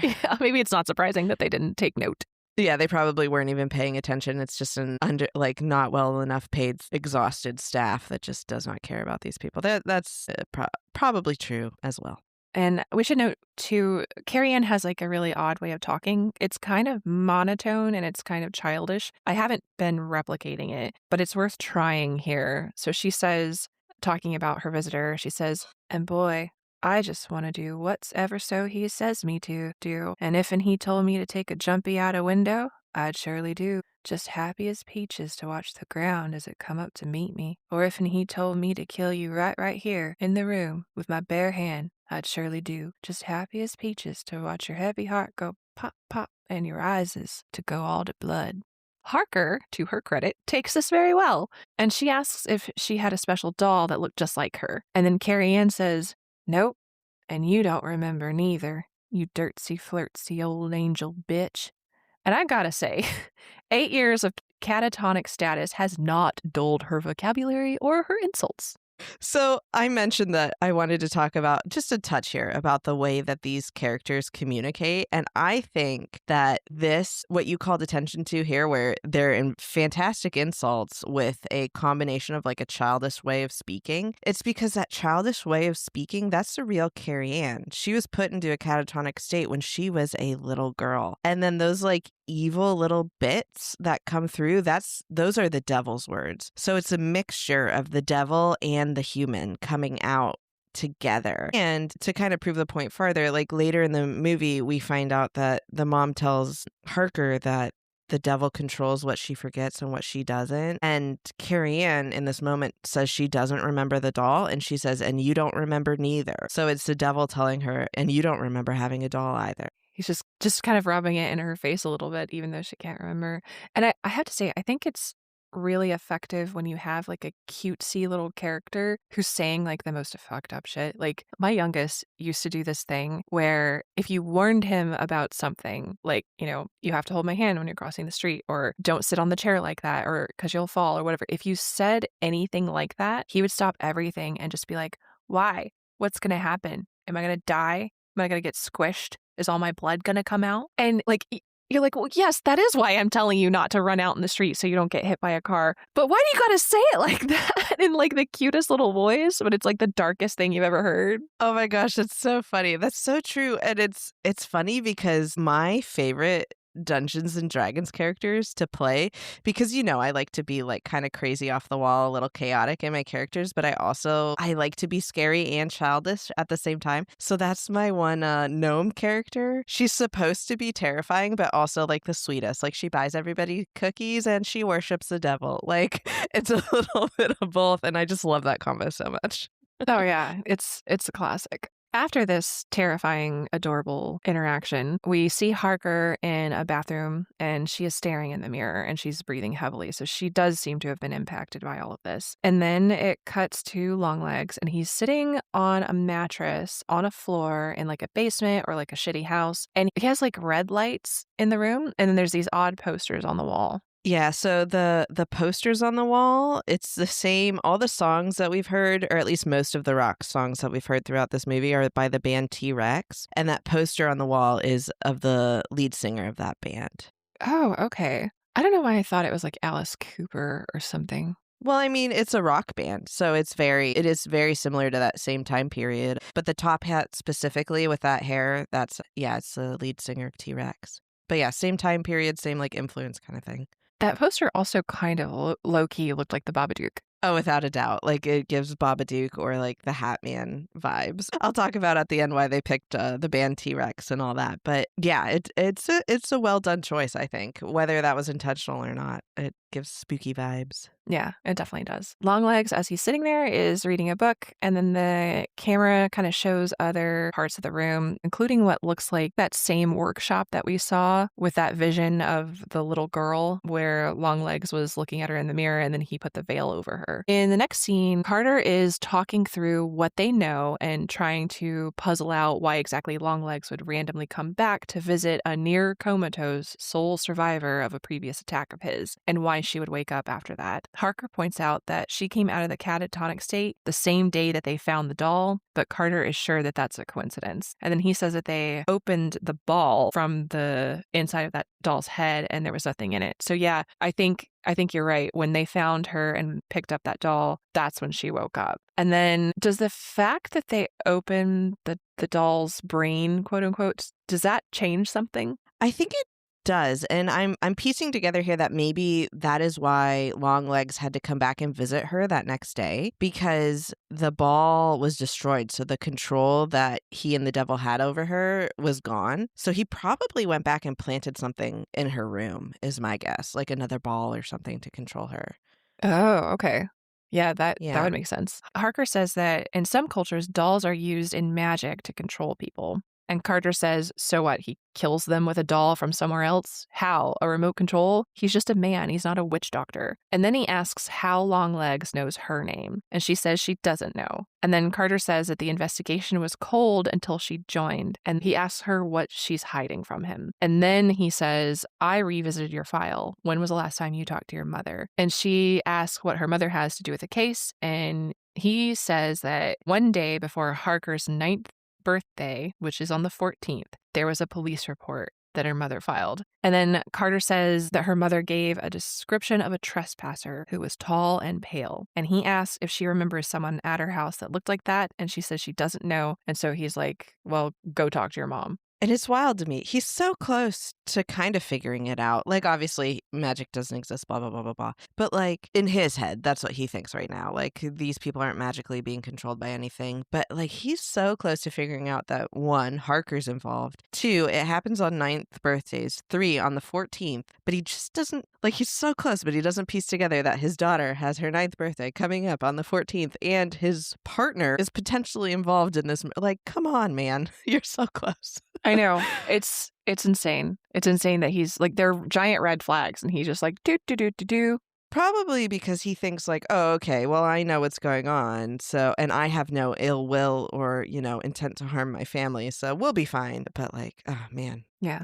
We then watch Harker drive up to her mom's house and she pulls up and there's like one of the old VW bugs parked in the driveway. And then there's a shed next to the house that has an older car. We can kind of see a little bit of it and it's under a big tarp. And then this is the same house that's from the beginning of the movie. Harker goes inside. The house is kind of like a hoarder house now. Like it's not unsanitary really, but there's just stuff everywhere. And then she finds her mom sitting in a bed looking out. She looks like she's either looking at TV or looking out of a window. Her hair is really long and gray and she looks like she's from the 70s still. And then her mom asks if she's still saying her prayers and asks her to be honest. And then Harker says, nope, I've never said my prayers, not even once, because they scare me. And her mom starts laughing and she's like, you know what? You're right. They don't work at all. Harker says she'll go make her something to eat and she heads into the cluttered kitchen and she looks around and finds this like bag of teeth, which is, I guess, from when Harker was little. Like it's a bag of little teeth. Yeah, I mean, this is so creepy, but I'm pretty sure just this past year I convinced my mother to throw out my teeth. She had them in the house. I was like, Mom, please, for the love of God, get rid of those. And hopefully she did. Mom, if you're listening, get rid of the teeth. No, I want them. Charlie's mom, listen to me. I want her teeth for reasons. For reasons. Well, so here's my thought. I think her finding that bag of teeth in the house, I think it means that potentially they're using either pieces of the girls or pieces of real life people to make these dolls. We already know that they used real human hair, so maybe she got a bunch of stuff from when she was a nurse and is like using that to make the dolls. I think that's why the teeth are important here. Ew. Yeah. You for sure. But hey, they're already creepy. Why not make them creepier? Yeah. I want your bag of teeth for non-creepy purposes. Oh, good. You're not going to make a life-size voodoo doll of me? I appreciate that. I didn't, to be clear, I didn't say that. I just said it wouldn't be creepy. Whatever. As long as it ends up in good things for me, have at it. I'll send you my teeth. Yes. All right. So then Harker hears something in the distance and she looks around and then she watches like a roach or something crawl out from under a door that's in the kitchen. And she has a flashback to that same image of the red screen with the snakes. And I'm pretty sure at this point that the snake in the red, it's just a symbol of sin and the devil. And it's just kind of her. I think it's a flash where she's maybe trying to like break out of that little hypnosis that she's in, but instead she just sees her version of the devil and is back in it. She can't see what's actually there, just what the devil wants her to see. Oh, like when she tries to access that memory or that thought, it's just images of the snakes and red, so she can't get past that. Yeah, and in this moment, she wants to go down those stairs to see like what it is, and it's just like, nope, just kidding. See, look at a snake instead. Like it's just showing the control. Then we see young Lee Harker sitting in a room with her mom, and her mom is saying that she got someone to cover her shift the next day since it's going to be her birthday. And then we watch her mom cleaning some blood out of clothes in the bathroom sink, and then we hear a dog barking outside. A car pulls up, and Harker's mom is like instantly concerned. She goes to pick up the phone, but the line is dead, so she grabs a gun and waits by the door. And then is the blood just supposed to be from her shift of being a nurse? Like she just got it at work? And then the other thing I was wondering is I was getting the idea that maybe the mom, her name is Ruth, maybe Ruth had escaped an abusive relationship and was hiding from him, because it would definitely explain that hypervigilance and like instantly being worried because a visitor pulls up, like there's a car outside, and her like later making the point of no one comes to visit us. Yeah, I'm not exactly sure everything that happens here. The blood could be from her being a nurse. It could also be, I mean, she has a small daughter. I clean blood out of stuff probably like every 5 days because my child either has a bloody nose or a cut or whatever. So it could be that. And then they do intentionally like never mention the dad or have him present in the movie. But I do think your theory, it makes a lot of sense here. But I'm pretty sure also if we piece together the timeline correctly, that they saw Longlegs in the yard the day before. That's when he did the weird like singing thing. I don't think we've seen it yet in the movie, but she's probably on edge waiting for the creepy man to come back. So that's my guess. Yeah, that certainly could be it. It then cuts back to the present day, and her mom is talking about how much she bled when she was born, and Lee asks if she remembers her 9th birthday. Ruth says she doesn't, and then Harker tries to ask her one more time about it, but she's just like, no. And then Harker says that she called the police about a trespasser when she was 9, and her mom was like, no one ever came to visit us. And she says that little girls should know such things. Harker points out that she's not a little girl, and her mom is like, yeah, because you were allowed to live. And then she says it's a hard world for little things and not all of them are allowed to live. She says she might have forgotten everything, but she never threw anything away. And that's why she kept everything in the house, including Harker's things, which are still in her room. And then Harker goes to her childhood bedroom and she looks around and she has a memory of this chest that's in the room. And then she sees it where she remembers it. And in this scene, Lee's mom definitely wants to tell her what's going on, but she's influenced and she can't. Or I think the devil just won't let her do it. But the reason she has all of this stuff, she's left clues for Lee in the house, including the picture in the chest upstairs. So that's why she tells her to go look there, because she knows the picture is there and it'll help her find Longlegs. And I'm pretty sure that's the title card of this part of the movie too. All of your things? Yeah, all of your things. Yeah, so that's where that title card comes in here. And she tells her to go look at all of her things to find Longlegs. And that's interesting. That's why it's a hoarder's house, but not like an unsanitary one. I think so. Yes, I'm pretty sure. Weirdly, Harker decides to take the entire toy chest back to her house to unpack it there. And in it, she finds a box full of Polaroid photos. And one of them is of the trespasser, Longlegs. And as soon as she pulls it out, she has a flashback to the scene from earlier in the movie where she was wearing that camera. And in this scene, she takes a photo of the creepy-ass Longlegs. Harker drops the photos and kind of falls back. And then she has this other memory of Longlegs creepily going, cheese and crackers, while she took the photo of him. And then Harker's mom appears and is like, who are you and why are you talking to my kid? And then Longlegs starts moving his hands like he's doing a spell or something. And then he starts singing really loudly and his voice is getting distorted. I will spare you from me trying to do that voice, but he says, let me in now and it can be nice. Make me go now and I'll have to come back. Not once, not twice, but as many times as I like. And this whole time, we can only see him like from the waist to the bottom of his nose. Yeah, and I could be wrong. I don't think this is a real song, but the way he sings it and like why he sings it, it definitely ties back to who Longlegs is and his lore and his love of the band T-Rex and stuff like that. So we'll talk about that later. Okay. Why do I feel like you're about to tell me he spent a lot of time on Jeffrey Epstein's island? I mean, he could have, but no, not that. I don't think it goes quite that dark.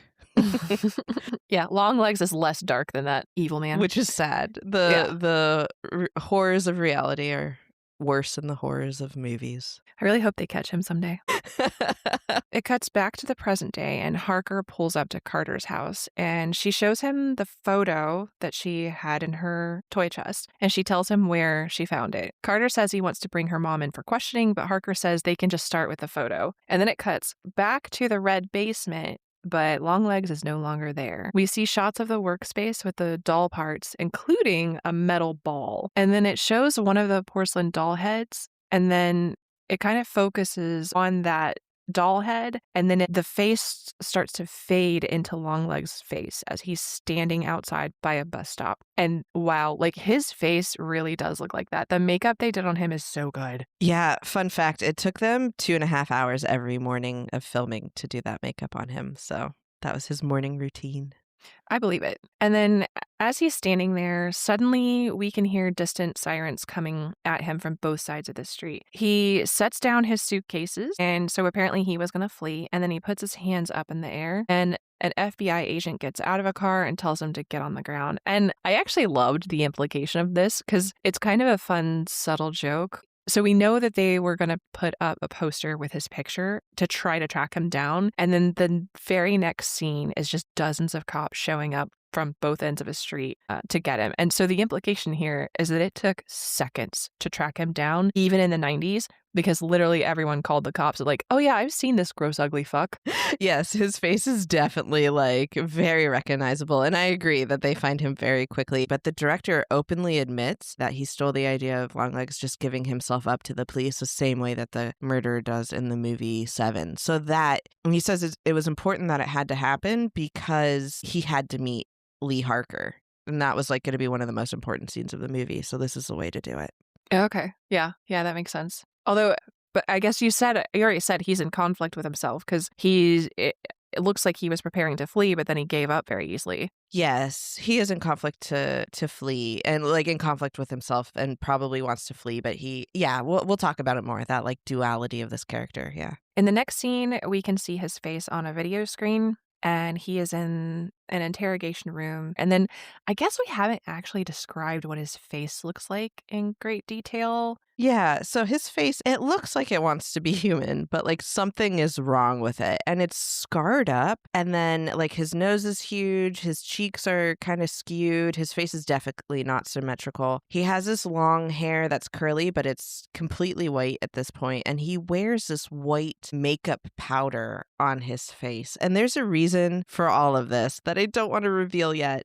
I think the white makeup is supposed to be covering like the scars and stuff that's on his face. Yeah, if Nicolas Cage had a peanut allergy and someone fed that man peanut butter and his face swole up and someone did a live cast of that face, it looks like Nicolas Cage is wearing that mask on his own face and then it was covered in crappy makeup. That's a very good way to put it. And one other thing to note here is that Nicolas Cage wanted this character to come across very androgynous in both the voice, the mannerisms, and a little bit of the look. And so the way he talks and stuff is kind of influenced by that, wanting to be a little androgynous.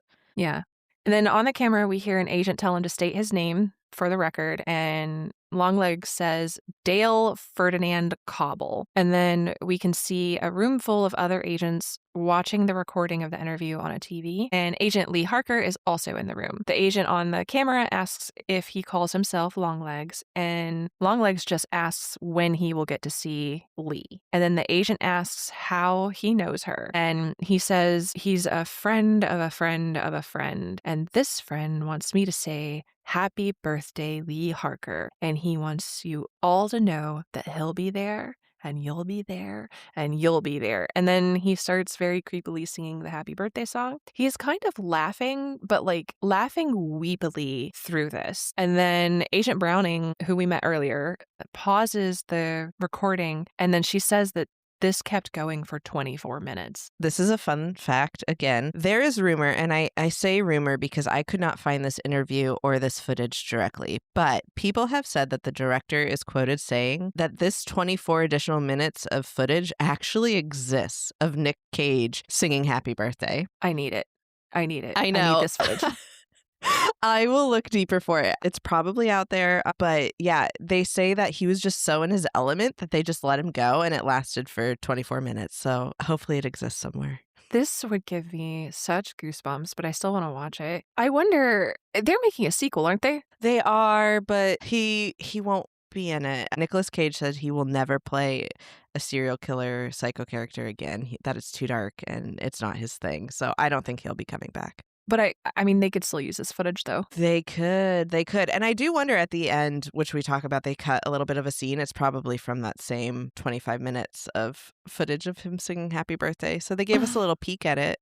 Yeah. Oh, gosh. So Carter tells everybody to clear out of the room, but keeps Harker and Browning back. Agent Browning says that the suitcases were stuffed full of notebooks that all had the same handwriting that they found at the crime scenes. And she says all of it is heavily satanic. Browning says that Harker's involvement is putting them in a very odd position because Longlegs knows who Harker is. And then Harker quotes from the Bible, specifically the book of Revelation, and she says, "And I stood upon the sands of the sea, and I saw a beast rise out of the ocean with 7 heads and 10 horns. And on his horns he wore 10 crowns, and on each crown was a blasphemous name." And then Browning says, Book of Revelations. And Harker corrects her and says it's Revelation, singular, which, thank you. This always bugs me. It's such a little thing, but like I can't help but fall back on my like Bible school trivia or whatever. And like people get this wrong all the time. It's Revelation. It's singular, not Revelations.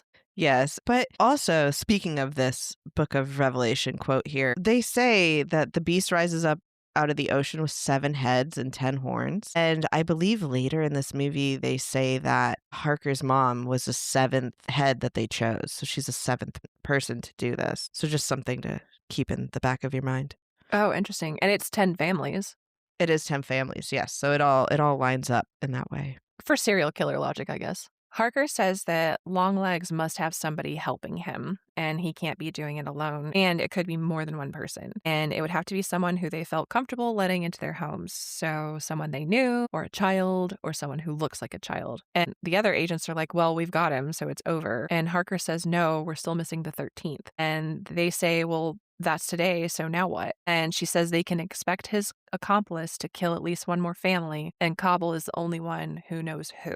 And it's clear that she wants to interview him. We then see Harker in a hallway, and she's leaned against a wall while she recalls meeting Longlegs for the first time. And in that interaction, he had told her that he was a friend of a friend who lives downstairs. Harker's mom was like, downstairs from where? And then he says, everywheres. You can call him Mr. Downstairs. We then cut to the interrogation room. Harker walks in, and Longlegs had been sitting with his head down. And when he sees her, he starts with his really weepy, happy voice. And he says, there she is, the almost birthday girl. Yes, and this is the first time that Micah, the actress who plays Lee Harker in this movie, sees Nicolas Cage in his full makeup. So there's some genuine reaction there. And it's funny, too, because I read an interview. Micah was a huge Nick Cage fan, so she was actually really starstruck by him here and, like, loved him. And she was so blown away by his acting in this scene that it was just incredible. So there's, like, a lot of, like, real reactions to this. And in a similar vein, Nicolas Cage really likes the actress that plays Lee as well.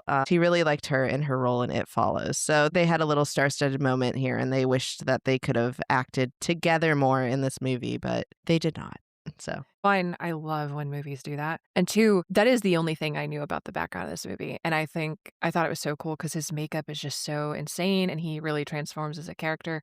So picturing her kind of in her fangirl moment of like, I get to work with Nick Cage. And then she walks in and sees that. Like, ugh. Not only does she see that, but then she sits through like what happens next and like some of his acting. I could only imagine what that experience was like. It would be cool. No, it's good. It's really good. And she does. She sits down while he is crying. And then he says, it's funny the day she decided to do law enforcement. And he says, we laughed and laughed and laughed about it. And then he says, well, I laughed, not she. So Harker asks who she is. And he says it was the 7th one, the one who was given the same choice they've all been given. Yeah, so this is what I meant. That reference to the 7th one. This is Lee's mom that he's referring to here.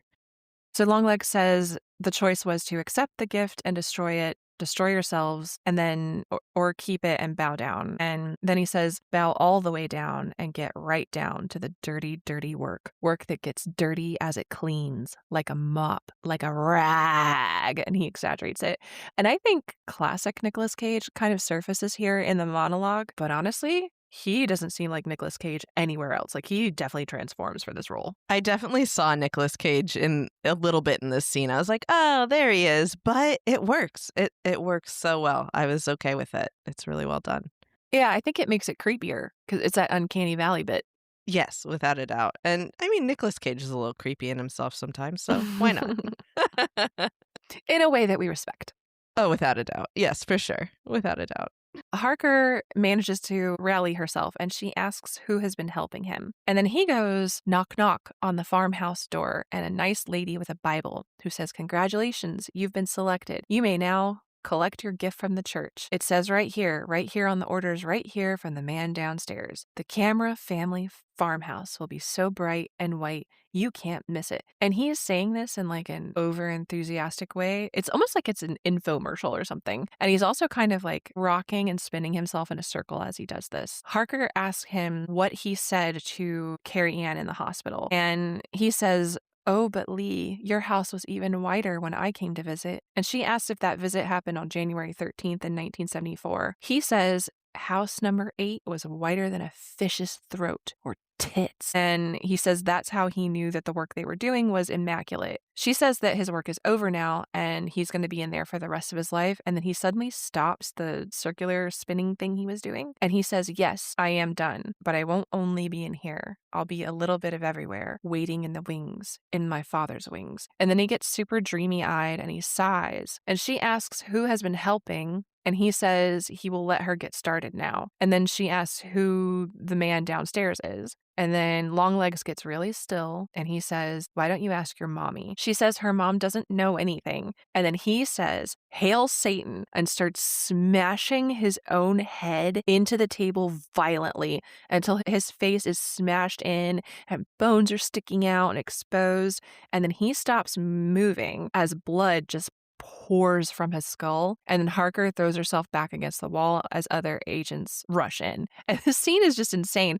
I didn't see this coming when I first saw it. I thought he was going to do like the cat and mouse detective stuff for the rest of the movie. I got the inclination here. Well, probably because he literally says he's about to die. So I'm like, oh gosh, what's going to happen? How's he going to do it? Banging his head. I thought there's no way he could kill himself by banging his head into the desk, though, because wouldn't you pass out before doing enough damage? But the fact that he bled out, he probably bled out there, so that makes sense. So in a way, I was expecting it.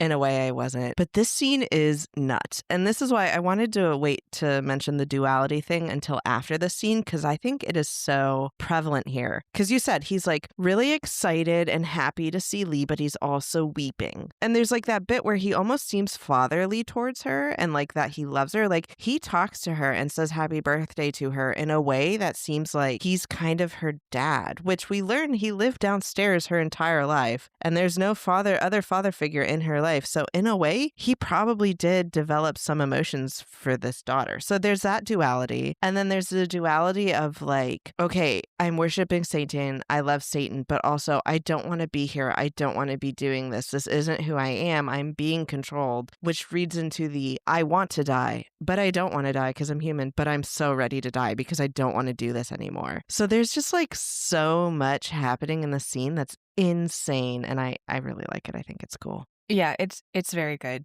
It's terrifying. It's gross too because of the gore, and it leaves you with more questions like, okay, if he's dead, then how is this work going to continue? What was he talking about? Yeah, it's great. Yeah, and like why is this happening? Why does he have to die? What's going to happen next? And we've talked about the red and white a little bit, but the red blood splattered on the wall around Lee, which I believe it's like a dirty white wall. It's so like that visual is stuck in my brain. I really love it. Or the red and the gore from his brains coming out or whatever, but also his white face from all the makeup. Yeah, his white face and his white hair and his white clothes. Yeah, it's really stunning, even though it's gory and awful, but I like it. I think it's really cool. This gory, chaotic scene goes black, and then we see red letters that say Part 3, Birthday Girls. We see Harker in the hall, and Carter is berating her for letting the guy die, so now they have nothing and they've let the families down. And he also says, hey, remember the 13th? Well, Carrie Ann jumped off the roof, so that's today. And then he says there were no accomplices. He must have just controlled these other people and made them do the murders somehow. And then he storms off angrily. And like, what are you accomplishing here, dude? You're in charge. Like, this is your investigation. This is on you. Yeah, and we hate a grown man temper tantrum. Like, get it together. Yeah, it is a temper tantrum, and she's new, and it's his investigation, so... Yes, 100%. It's funny, too, because I relate to this so many times. So many times at work, like, we have to go brief this guy on this thing that you've never heard of. I don't want to do it. You handle it. And it's like, I am brand new at this job. I'm, like, in my 20s, and you are a 60-year-old man who's been doing this for 3 decades. You go brief him. Why do I have to brief him? It's not my job, it's yours. But, yeah, this happens. Yeah.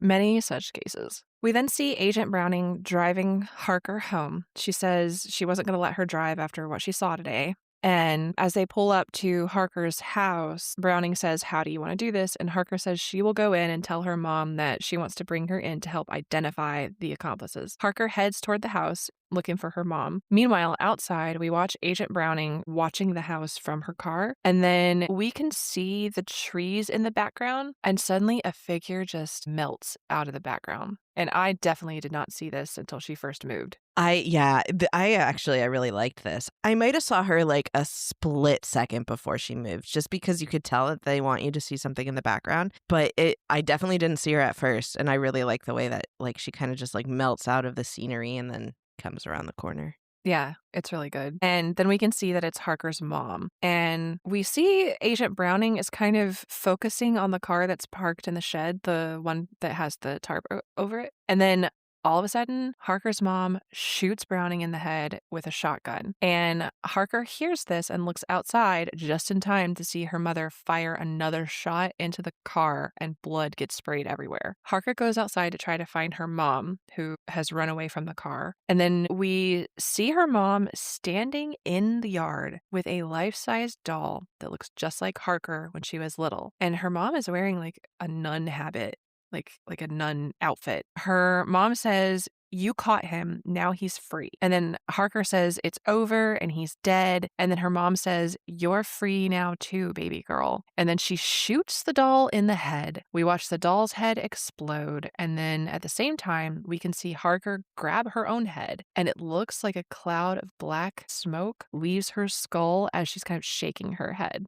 When you first saw this, what was your reaction to like the last, I don't know, 2.5 minutes? Yeah, it was nuts. I remember when Lee's mom came around the corner with the gun. I was like, no, not Agent Browning. We see her like for 2 seconds in the movie, but I'm like, no, no, no. So that was really upsetting. And then I thought that she was going to shoot Lee instead of the doll for a second, and then she shoots a doll, and then that black smoke thing, I was like, what is going on? It was really wild. I didn't know what was going on. Yeah, and I had almost forgotten that dolls were even a thing in this movie at this point. So I definitely was not expecting to see a Lee Harker doll, and certainly was expecting her mom to shoot it. Yeah, I was not expecting to see a Lee Harker doll either, but yeah, the whole thing, it was crazy. It wasn't what I was expected because, like I mentioned, up until this moment, I thought it was Lee that was doing all of the killings, not her mom. So I definitely didn't think that. Yeah. The screen then goes white and it goes back to that square frame, so we know we are looking back at the past. We can hear her mom speaking as we watch young Lee Harker coming out of the house, just like from the beginning of the movie. And Lee's mom says, "Once upon a time, there was a girl named Lee. She lived in a little house with her mother, and no one ever came to visit them." And then the screen fades to an image of Lee and her mom cuddled in bed as her mom is telling the story when she was little. And she continues, "No family, no big bad wolves, no anyone. One day, a man did come. A doll maker." And this is what I meant about wondering if Ruth's backstory is that she escaped an abuser. Because it seems like the movie makes a point to remind us that nobody ever comes to visit. Not a big bad wolf, not anybody. And that makes me think, like, whoever Lee's dad was, he must have been an abuser that they're hiding from now. Yeah, that they're in hiding. That's why nobody comes, and they don't have ties with family anymore or anything like that. And then we see Longlegs approaching Lee and telling her that he has an early birthday gift from the church. We see images of Longlegs working on a doll in his workshop and caressing it and even kissing it. And Ruth says, "The doll maker started his work, his terrible magic, the work of the devil with a little bit of him in every one." And as she says that, we see a close-up of those metal balls. And then she says, "The doll made her forget and told her where to look and what not to see. The devil wanted the little girl for his own, but her mother could never let that happen." And then we see Lee sitting on her bed, and behind her is this shadowy image of like this demon devil creature, and it's huge and towering in the room. Yes, and that is the same devil demon creature that we see. It's all throughout this movie. It's just hidden in the background in the shadows so many times, and it's hidden in some of the future scenes as well.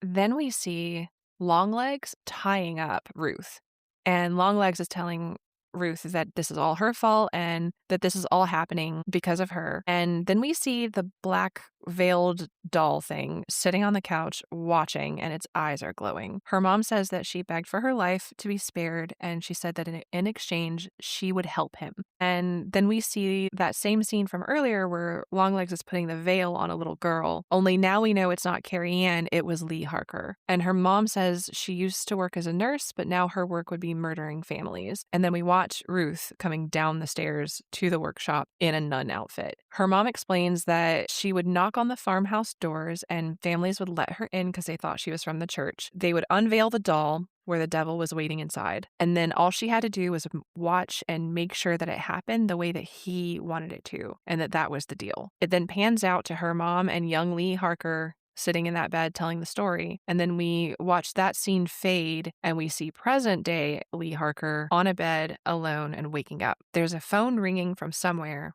And she crawls out of the bed, and we can see that she is in Longlegs' workshop. She climbs up the stairs and pops out into her own house. She answers the phone, and then a garbled, distorted voice says, "You're late for Miss Ruby's birthday party." So who is this then? Is this the devil talking to her? I don't know. And I don't think that's answered in this movie. I don't think we'll find out till the sequels, if we do at all. I mean, if it's not the devil himself, it's the devil controlling another person. Unless it's Agent Carter calling to say she's late. Yeah, it could be. Because at this point, we know that they're being controlled. Oh, that's my new theory. It's Agent Carter. That's who it is. Yeah, that makes sense. Harker stumbles out of her house into the shed where the other car is, and she rips off the tarp to reveal the white station wagon that Longlegs drove at the beginning of the movie.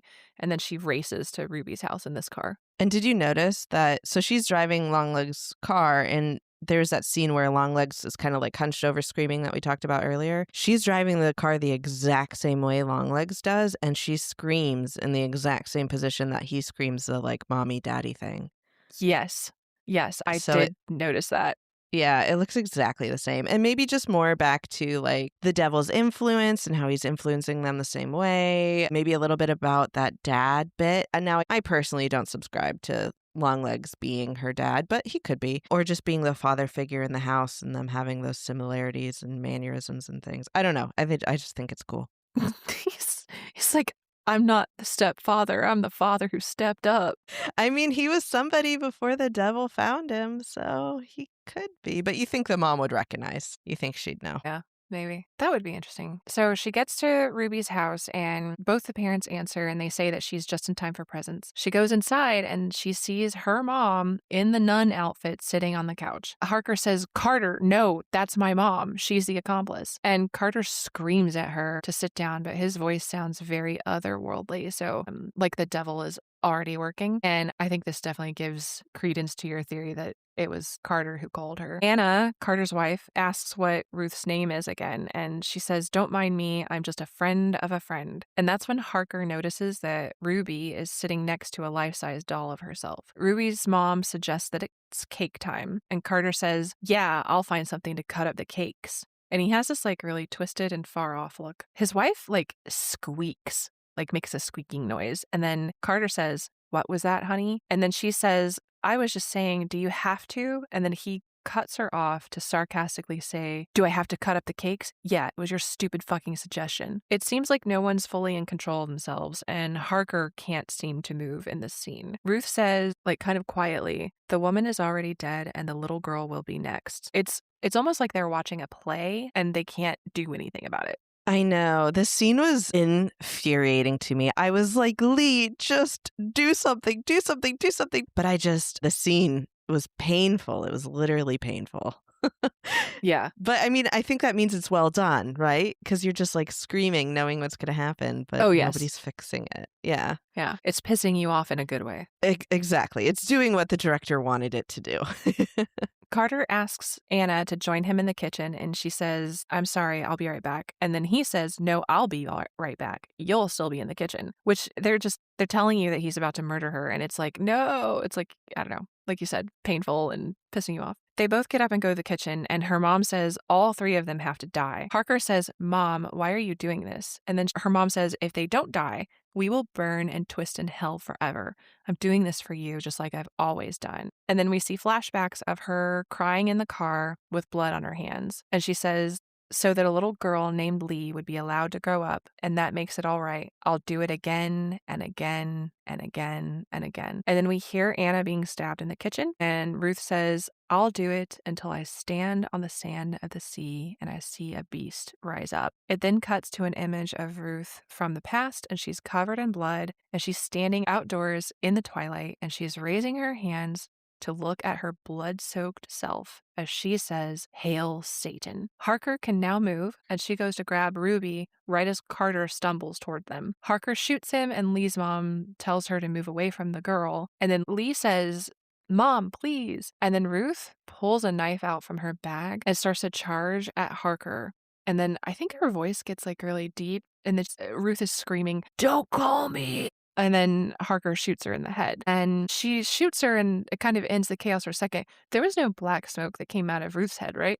No, I didn't see any black smoke come out of Ruth's head. I will say, I think this scene in a very disturbing way is beautiful. The red running down her forehead and just the way she looks when she lands on the couch after saying like, "Hail Satan." And it's crazy. It's probably more of that like Catholic imagery speaking to my soul. Yeah, because she's literally in a nun costume.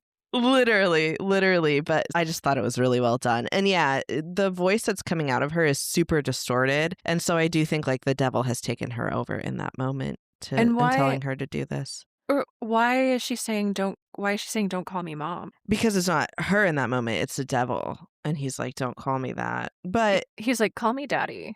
Literally. Literally, I was going to say he's father, right? Oh my God, that's so... What's with daddy in movies? That's an unwelcome. Oh, man. So Harker looks over at Ruby, who is alive, and she is clinging to the doll. And she pulls her away from it, and she tries to shoot it. Like she aims her gun right at the doll to shoot it, but she's out of bullets. And then in the background, we can hear Longlegs singing "Happy Birthday" in a distant voice. And then we see a flashback to him singing in the interrogation room. And then he says, "Hail Satan," and does this like gross, like mwah smooch thing. And then it's the end of this wild and wonderful movie. Fantastic movie, I think. And did you notice that the credits roll in reverse here? No, I didn't. Yeah, backwards, more Satan symbolism, but also I think it's important for another reason. But yeah. Okay, so we dug into the plot, and now it's time to dig deeper. Charlie, what did you unearth for us in this doll maker's basement?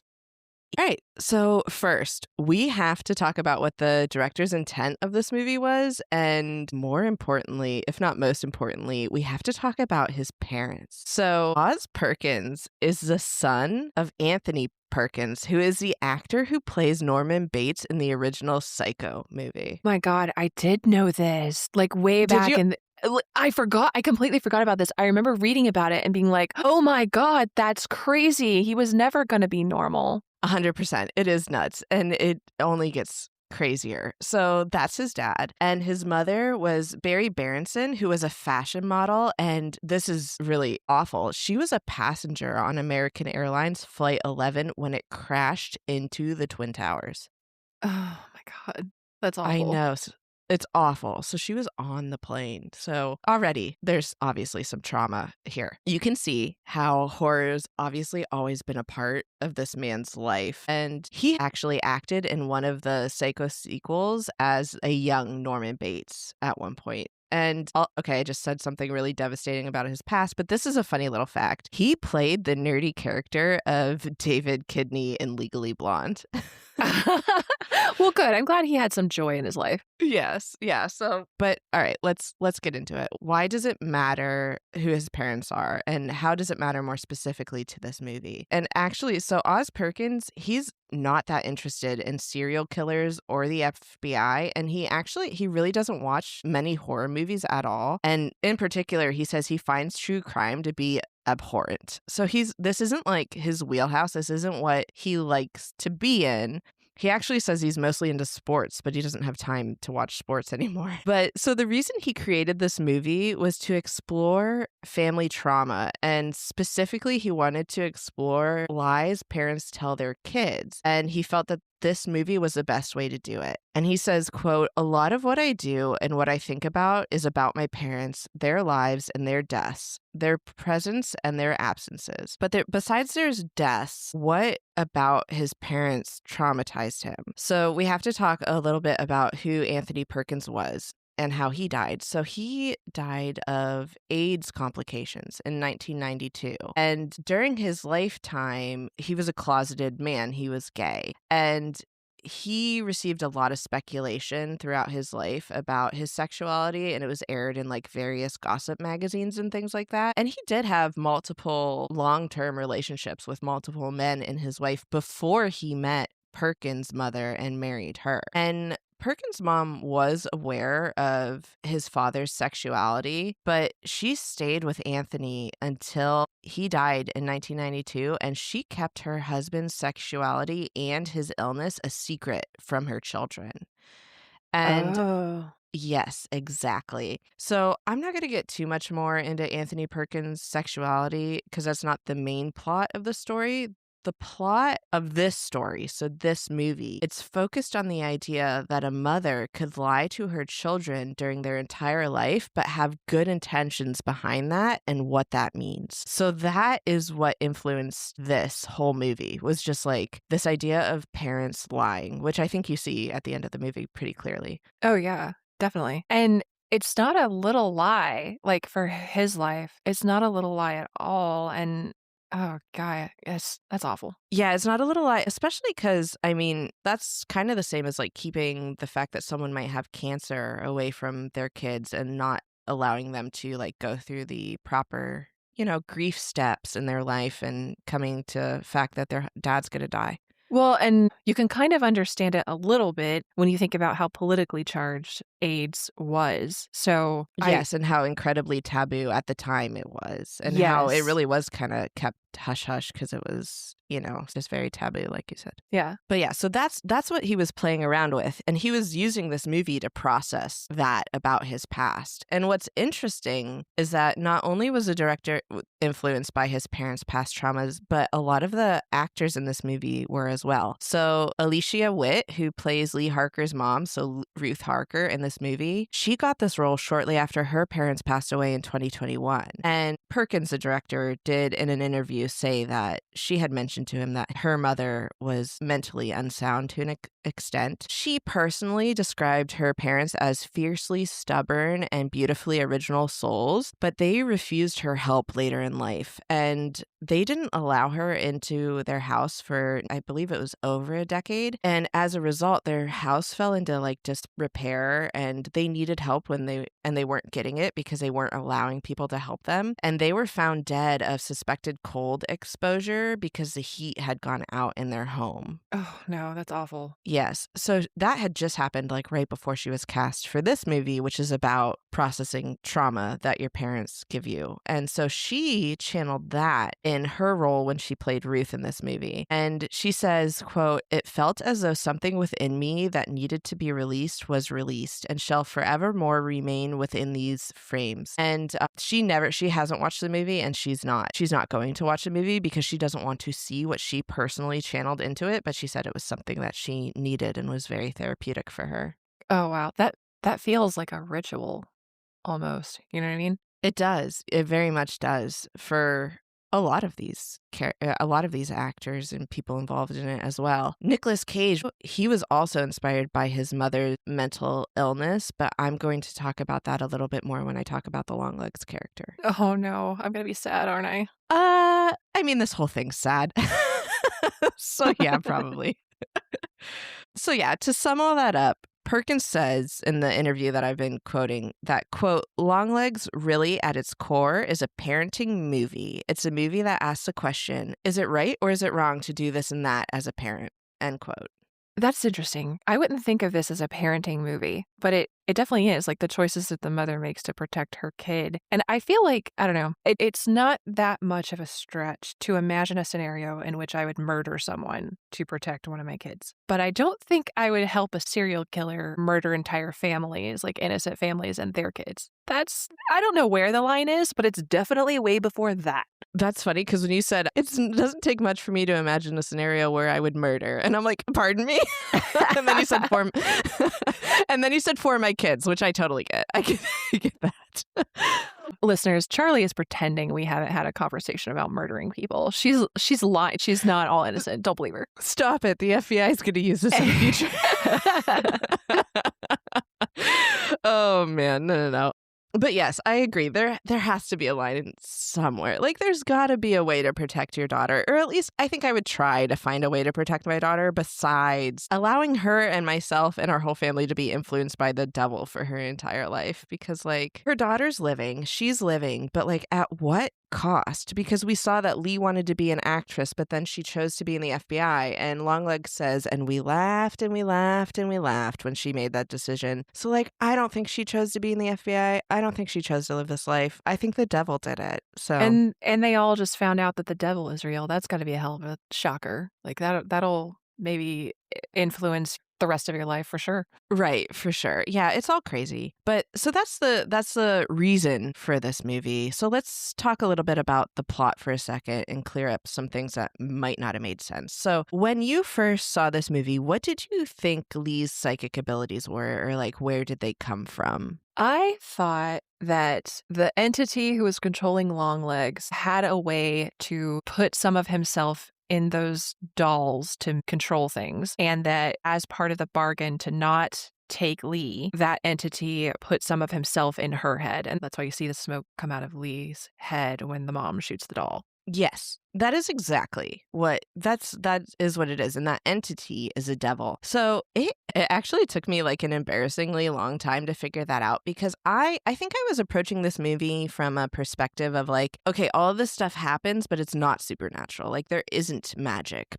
And I was overthinking it to try to figure out how they would have made all of this happen without that. But the second I let go of that like logical thinking and just accepted like, okay, the devil's real and he is influencing these people, like it started to click for me. And like I said, the devil is real and he's actually influencing the entire plot. So that's why it's very similar to Hereditary, where like the characters of the storyline, they have very little control over their actions and what they're doing the entire time. They're just being nudged and told to do specific things and go in specific ways. And that makes everything that the devil wants to happen. So that explains Lee's psychic powers. So the entire reason that Lee's pulled towards these things and these intuitions is because the devil is telling her to do those things. So when she finds the guy in the house, he's being controlled by the devil, but also the devil is telling her to go there. And he's telling her to do that so that the FBI will do a psych eval on her and put her on the Longlegs case. And did the devil wants an FBI agent under his control on the case so that Longlegs can get away with it? Or what was the end game there? No, the devil has no end game. There is no antichrist that's going to come and end the world out of this. There is no big plan. And this is per the director. The whole thing, the whole reason all of this happened was because the devil wanted to have some fun and he was toying with these people. So he's just getting his kicks. I absolutely believe that. That makes sense. And that's kind of what even a non-supernatural evil thing, like a serial killer, that's what they're doing too. There's no greater plan. There's no deep mystery. They're just evil and want to hurt people. Exactly. And he does that in like some of the darkest and most involved ways he can think to do it to these people. And he did it to Lee by making her kill her own mother in the end. So it's just, that's all he's doing is toying with these people. And that's how there's going to be a sequel, right? That this Longleg universe exists because the devil's just screwing with people. So, and he can do it in any way he wants. And so, yeah, like I said, the devil's literally everywhere throughout this movie. We already talked about that video where you can see him. And actually at the end, when Lee Harker shuts the door and takes Ruby out of the house, you can see his reflection in the window there. So he's not dead. He didn't kill her. The doll's still alive. Lee might still be influenced. Ruby certainly is because Ruby's doll isn't dead. So the devil's still here. Nobody won except the devil. And yeah, that's what's happening in this movie. I have to say, something I kind of like about this movie as far as the devil part, and I really hope they don't ruin it in the sequel, but the devil is real and can control and do stuff. And we get the hint that some of the characters are religious. We see the crucifix, we see the mom talking about praying, but it's not a good versus evil movie where the good is, the Christian God, religion, or whatever. It's just like we don't see the characters channeling their religion to fight this evil. It's just like there's evil, it exists, it's embodied as this thing that we're calling the devil. And they're not turning this into a light versus dark thing. It's just a movie about the devil winning. Yes, yeah, because you can see that they try, right? Like Ruth tells Lee to pray, and that one family tries to do an exorcist. So like they acknowledge that like the devil's here, and they try to like do some things, but it is completely ineffective. Like Right. 100% doesn't work. Yeah, and then the mom's like, yeah, praying never did a damn thing. Exactly. Yeah. So it's interesting. I think if you read a little bit more about the director, I think you'd understand why he made those choices. His personal view that I read in an interview was that like obviously he said he's kind of like he doesn't have strong opinions towards the devil either way, and he said nobody's ever done mass genocide or like held a crusade, right, in the name of the devil. They've only ever done that in the name of God. So take with that what you will. That's what he said in an interview. Those are not my words. But yeah, so that's kind of his feelings around the whole thing. And I mean, given what he went through with losing his parents, like you can understand his point of view.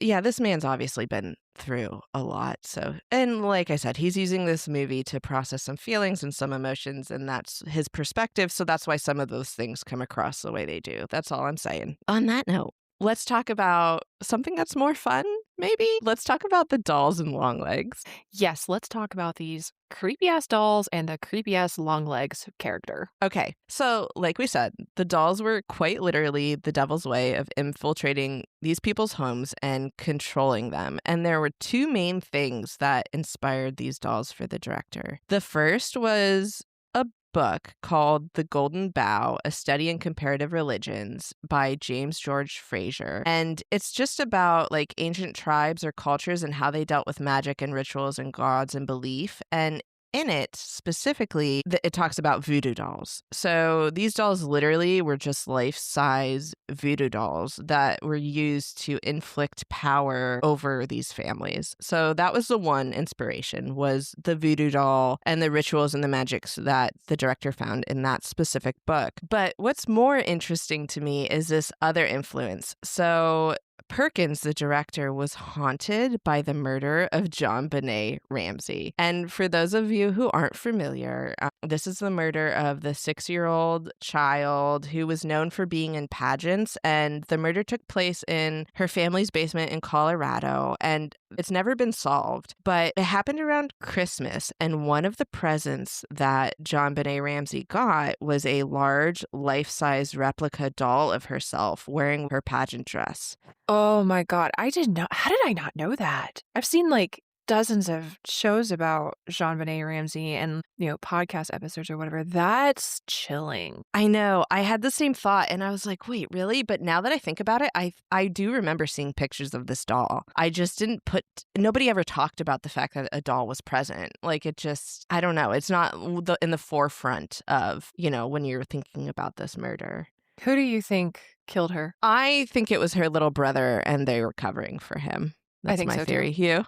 Yeah. Yeah. It makes the most sense. I think it was an accident. It was her little brother. Yep. Yeah, that's my theory. But who knows? It's either that or it was the creepy life-size doll come to life and murdered her. That's what I was going to say. So in the basement with her body, 15 feet away from where she was killed, the doll was there in the cardboard box. Watching the whole time. The doll's a witness or the perpetrator. Yes. Yes. So Perkins said that there was just something insane about that, and he cataloged it away and used it for this movie. That creeps me out so much. That makes the bloody shovel all that more, I don't know, potent.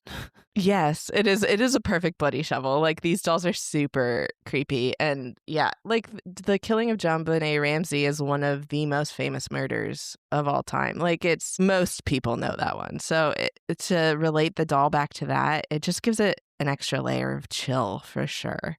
Because it's already a very chilling murder with a lot of mystery surrounding it. Oh, yeah. And it was a cultural obsession in America for so long. It really was. But okay, so now let's talk about Longlegs and who was Longlegs. So Longlegs was a person. He was a person who was being controlled by the devil in the same way that everyone else in the movie was being controlled. So before the devil found him, he was someone. And that someone was a glam rocker. And that's why he looks the way he does. Oh, God. And that's why he does so many lyrics. Yes, that's why he sings. That's why he does all that. That's why he has the posters. That's why the song lyrics were done throughout the movie. It's because that's who Longlegs was before all of this. He was a glam rocker. And over time, so this plays into his look. And I don't know if this happened before the devil influenced him or because the devil was influencing him, it kind of skewed him and made him do these crazy things. But the look, he is supposed to look like he had tons of botched plastic surgery. And it was influenced by the beauty of the glam rockers at the time. And then the makeup, the white makeup that's over his face, it's to cover the scars and to try to make himself beautiful for the devil. Ugh, it did not work. No, it did not. But maybe the devil thought he was pretty. Who knows? Oh, yeah. The devil's into that. Yeah, who knows?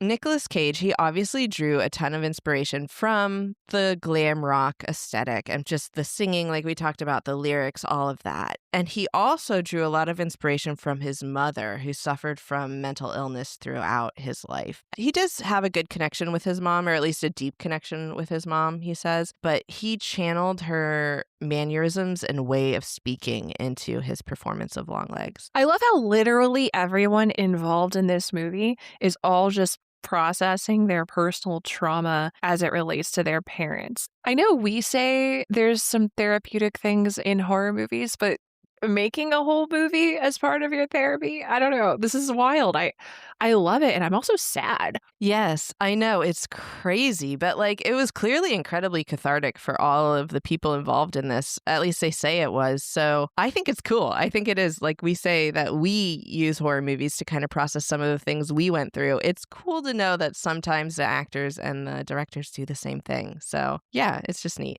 Somebody needs to give us $8 million to make a horror movie about our traumas. I don't know if I could write a movie. I could try. I could certainly try. Oh, we could definitely write. With $8 million, come on. Well, I know you and I both have wild dreams. Do you know that that's how Stephen King writes all of his books? They're his dreams that he has. So that's how he cranks them out so quick, because he just always has crazy dreams, and so do we. So I've got a few that would work, I think. I do too. I should start a dream journal. You mean a script? Yes, a script.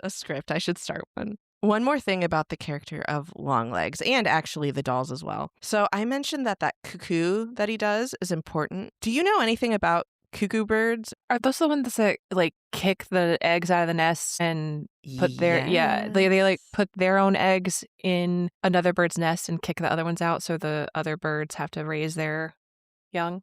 Their bird. Yes. So it's I don't know if parasitic's the right word for it, but it's an invasive bird that finds other birds' nests and lays their one single egg in a bird nest of, normally birds lay a lot more than one. And then when that bird hatches, it either kicks out all the other birds or the other birds slowly starve to death, because this is the bigger of the birds in the nest and the mother prioritizes feeding it and the other birds don't get fed. And that's how the cuckoo bird lives. So the cuckoo bird literally lives by infiltrating another bird's home, killing its children, and making its parents do all the work for it. Nature really is beautiful. It's nuts. I hate cuckoo birds. I think it's gross.